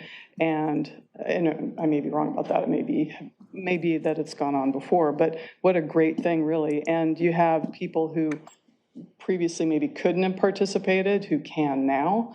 And so there could be issues also, as far as that goes, of like ADA violation laws if you don't allow it. I don't know. I mean, I don't know if that could get us into trouble or something, but beyond all that, I think it's great to have. And the whole Zoom bombing thing, it feels like it doesn't outweigh the benefits of keeping it. So that, and then meeting start times, I'm kind of hoping you keep them the same for people who work. I would imagine you guys work mostly, most of you, I think, work, and I work, so it's kind of hard to jet down here to get comments in. And on that note, also on the public participation, kind of funny, Mark Hansen was cut off for his extension, but the thing he kind of blipped in there, I was like, yes, and it's putting public comment on non-agenda above the consent calendar, which you guys probably hear, and I'm sure there's a reason that's not done, but I think it should be strongly considered and changed for people to come down here and voice their views and not have to wait and wait and wait when they may not have time to do so. And then Mayor Light, your point about the announcements during public participation, maybe separate it out, I guess, but it's super important, I think, to have the announcements where you're addressing things that are coming up for the community that could be valuable. And as far as if it's not on your purview to decide on, it's still important, you know, so maybe separate those out. And is it a moot point anyway if you're not going beyond the 30 minutes?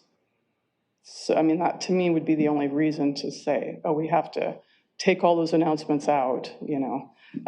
I think that that's probably all. Also, thank you for the work on this. It's obvious that you've done a ton of work, and it's going to be beneficial in many ways once everyone can agree on what it should be, it sounds like. That's it. Thank you. Thank you. Anyone else?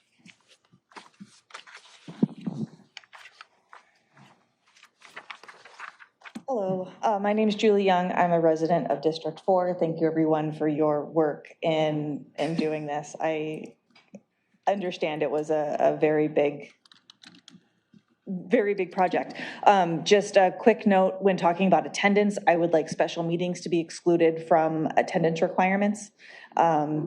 Because we had very short notice on the Planning Commission in June. We had like 4 days notice of a meeting that happened this year, and just I would like that to not count against someone who can't go to pre-scheduled meetings. Thank you. Thank you. Good point. I agree with that. I think that's in there. I think it was the regular meetings, but that's easy to reconcile if it's not. Makes sense. Anyone else? I don't think there's. Unless, Eugene, you want to comment? Okay, anyone online? I have none online. I have 2 e-comments that support. You have none online? Oh, I have no Zoom. Okay, and 10 that support. 2 e-comments that support, correct. Okay, thank you. I've got a question. Go ahead. Councilmember Barron, is your intention to go over these ordinances regarding the commissions as well by Thursday? Yes, I've reviewed those too. Okay, all right. You had a very fun weekend. You didn't know what you just got into. And then I have one just point of clarification. I was going to bring it up earlier, but it came up again. For the commissioners where, you know, they have a rotating chair, so there's 7 commissioners, there's a rotating chair. In those cases, the chair could make a motion and vote. Yes, that's a voting member of the body as distinct from what we have here. From, right, exactly. And I just want to make sure that in the document that it distinguishes. That distinction, that dichotomy will be in the document. Okay. And I want to tell you guys, I have no heartburn with taking my ability to make the motion out of that. It isn't the Rosenberg's rules that allows it. And I only I put it in general, but then I only inserted it in 2 places. But I mean, I've never had an occasion where it didn't work. So I have there's no heartburn in that. So, okay, with that, we have a motion. I think it's an incomplete motion. Who do you want on the subcommittee? Councilmember Barron and I, but if somebody else wants to brown act with Councilmember Barron on this going forward, go for it. I got my first ASO soccer practice on Thursday. I'm quite nervous for it and got to prepare for it. It's U5, don't worry. So U6. Oh, U6, okay. Well, out of fairness, you 2 are brown acting on this anyway. So if you're going to work on this together, this isn't really a subcommittee motion. This is really a motion to continue this item to next week with a commitment from the 2 Brown Act partners to deposit their proposed red lines to the documents. I would just like consideration that I get consulted on the Yes. changes so that I can at Yes. least give you my perspective on why it's in Hold there? on. If he's gonna produce it by Thursday, it's gonna get sent to everybody at the same time. So No, you but I get to mean, weigh in before it gets after. produced, to be able to talk about why it's in there. You guys can talk about it, I mean, between now and Thursday. Do I have Chat about that it? commitment? Yes. So collaborative, I love it.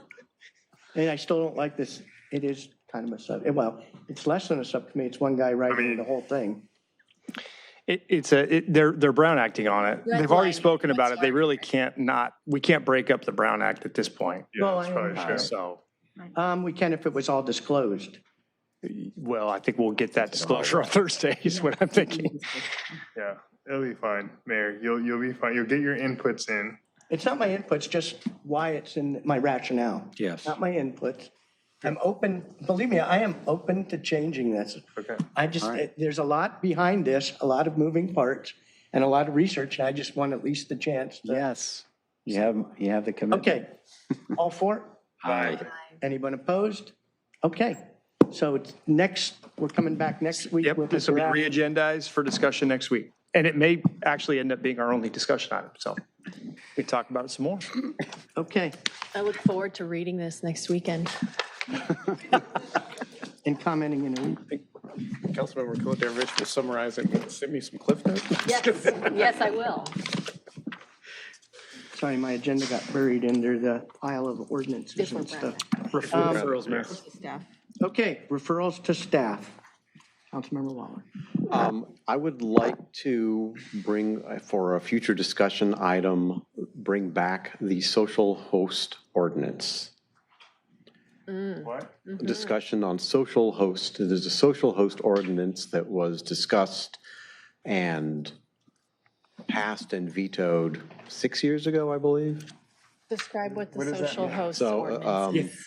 okay, I wasn't sure how, I I don't want to debate anything. if I don't but- understand So a social host ordinance, as proposed last time, which was proposed by then Captain Hoffman, basically when a parent has a party at their house and they have teenagers and there is alcohol present that the parent is either providing or knowingly allowing to be present, that there be special penalties, particularly in this case, it was a criminal violation.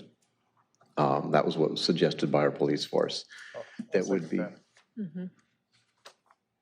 Okay, all for it? Aye. Okay.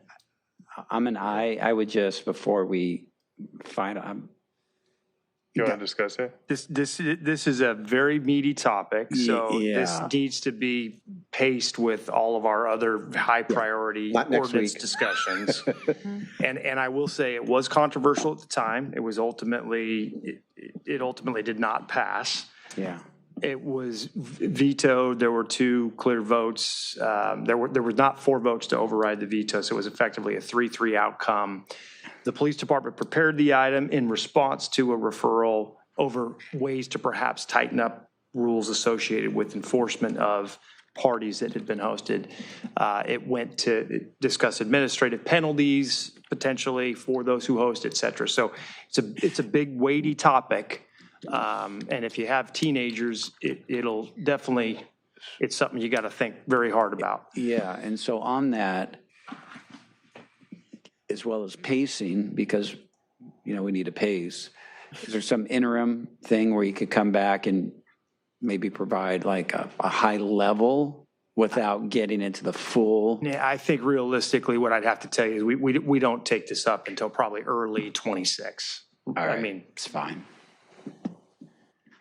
Perhaps it's a strategic planning item. It's initially just going to be an introduction to the subject. It is. It's a right? subject introduction. You all have to decide if you want to discuss it more substantively and then provide direction on a prepared ordinance. The item would probably include the draft of the last document. We would resurrect that. Some of the administrative report that were associated with the initial preparation. But look, we've got a lot of really important ordinance work, and Councilmember Waller and I have talked about that. Yeah. That we need to get through, including general plan update and other items associated with Artesia Boulevard, et cetera. So it's clearly following that. Okay. When did it come up with the council Years before? ago. Oh, yes, it was. Years? I believe so. That sounds right. I know Todd, Nils, and Bill were all on the council at the time. I believe Christian, Laura, and then John Graham, maybe. Yes. That was that council, I It was think. that council. Yeah. And Bill vetoed it. Yeah. Yes. It passed 4-0 on its first I reading. don't want to debate it Second anymore. reading. Just a question, when it does come back to us, could we have a summary of these types of violations, or how much of a problem this actually is in the city right now? Because I also don't want to legislate something that's. Yeah, we'll try to give you some background on the issue. Yeah, how many And, I mean, complaints it's, have been, so on and so forth. I mean, you know, Anything else? That's it for me. house parties. Nothing for me this one. Councilmember Kalijorovic? None, thank you. Councilmember Obaji? Already sent a referral to Councilmember Bear for Thursday, so. Councilmember Barrett? And no referrals. And me either, so. Let's see, so we're going to adjournment. Tonight we'll be adjourning in memory of Robert Wingy. That is the father of Public Works Director Andy Wingy. And in memory of RBPD retired Lieutenant Edward G. Stahl. So, Mike, do you want to say a few words on Robert Wingy? Just this, with this referral, really just kind of thoughts of Andy and his family. I mean, he's been kind of dealing with his father's condition for a little while, and he did pass here in the last couple of weeks. So I think that was the purpose of the adjournment this evening. Just thoughts and prayers with the Wingy crew. Okay, thanks. And Lieutenant Stahl, Chief, did you want to say anything on him, or was he before your time, or?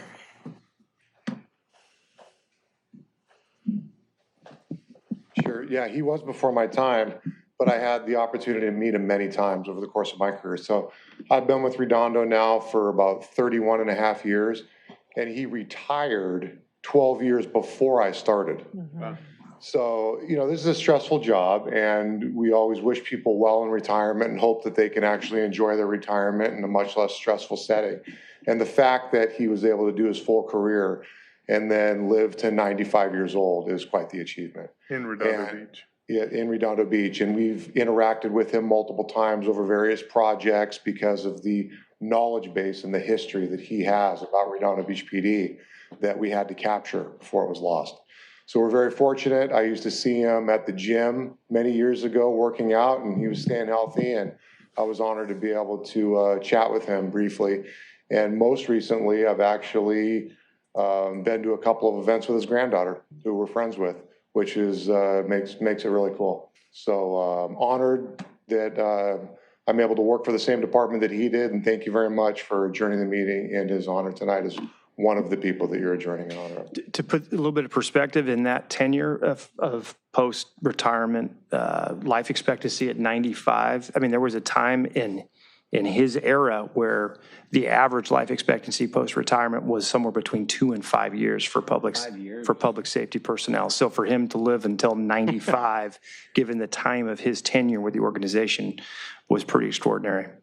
And if I'm not mistaken, he was featured in the video. Well, I was going to, Councilmember Kalijorovic, I think you worked with him and were closest on the council, so I want to give you the chance to. Councilmember Obaji and I Thanks, were Chief. both had the pleasure of being invited to his home. He was helping to advocate for Measure FP. He let us interview him, answered all the questions. He said he was in the original police station that was the police and fire station. Right. He moved the police department into the existing police department that we are going to replace. He's an exceptional man. I had the absolute pleasure of meeting him and his wife, Eileen. I remember he came down here to do another video, and he drove down, 95, drove down in his beautiful classic car with his Redondo hat, and just incredible man, and really had the privilege of getting to know him and his wife. So it was good. And I want to thank the police department and the fire department last year for Santa Sleigh, made a special trip down his street, stopped in front of his house, and Santa came to visit him in his home. Super special, and unfortunately was his last Christmas, so. Councilmember Rabaji? Echo what Councilmember Kalajurovich said, and one of the most powerful things that he said during the Measure FP videos was when he retired back in the 1970s, they'd already grown the police station that they're currently in year 2025, so. Yeah. Okay, anyone else? Okay, with that, I'll take a motion to adjourn in memories of Robert Wingy and retired Lieutenant Edward G. Stahl. So moved. Second. All for it? Aye. Okay, good meeting, guys. Thank you. Thank you.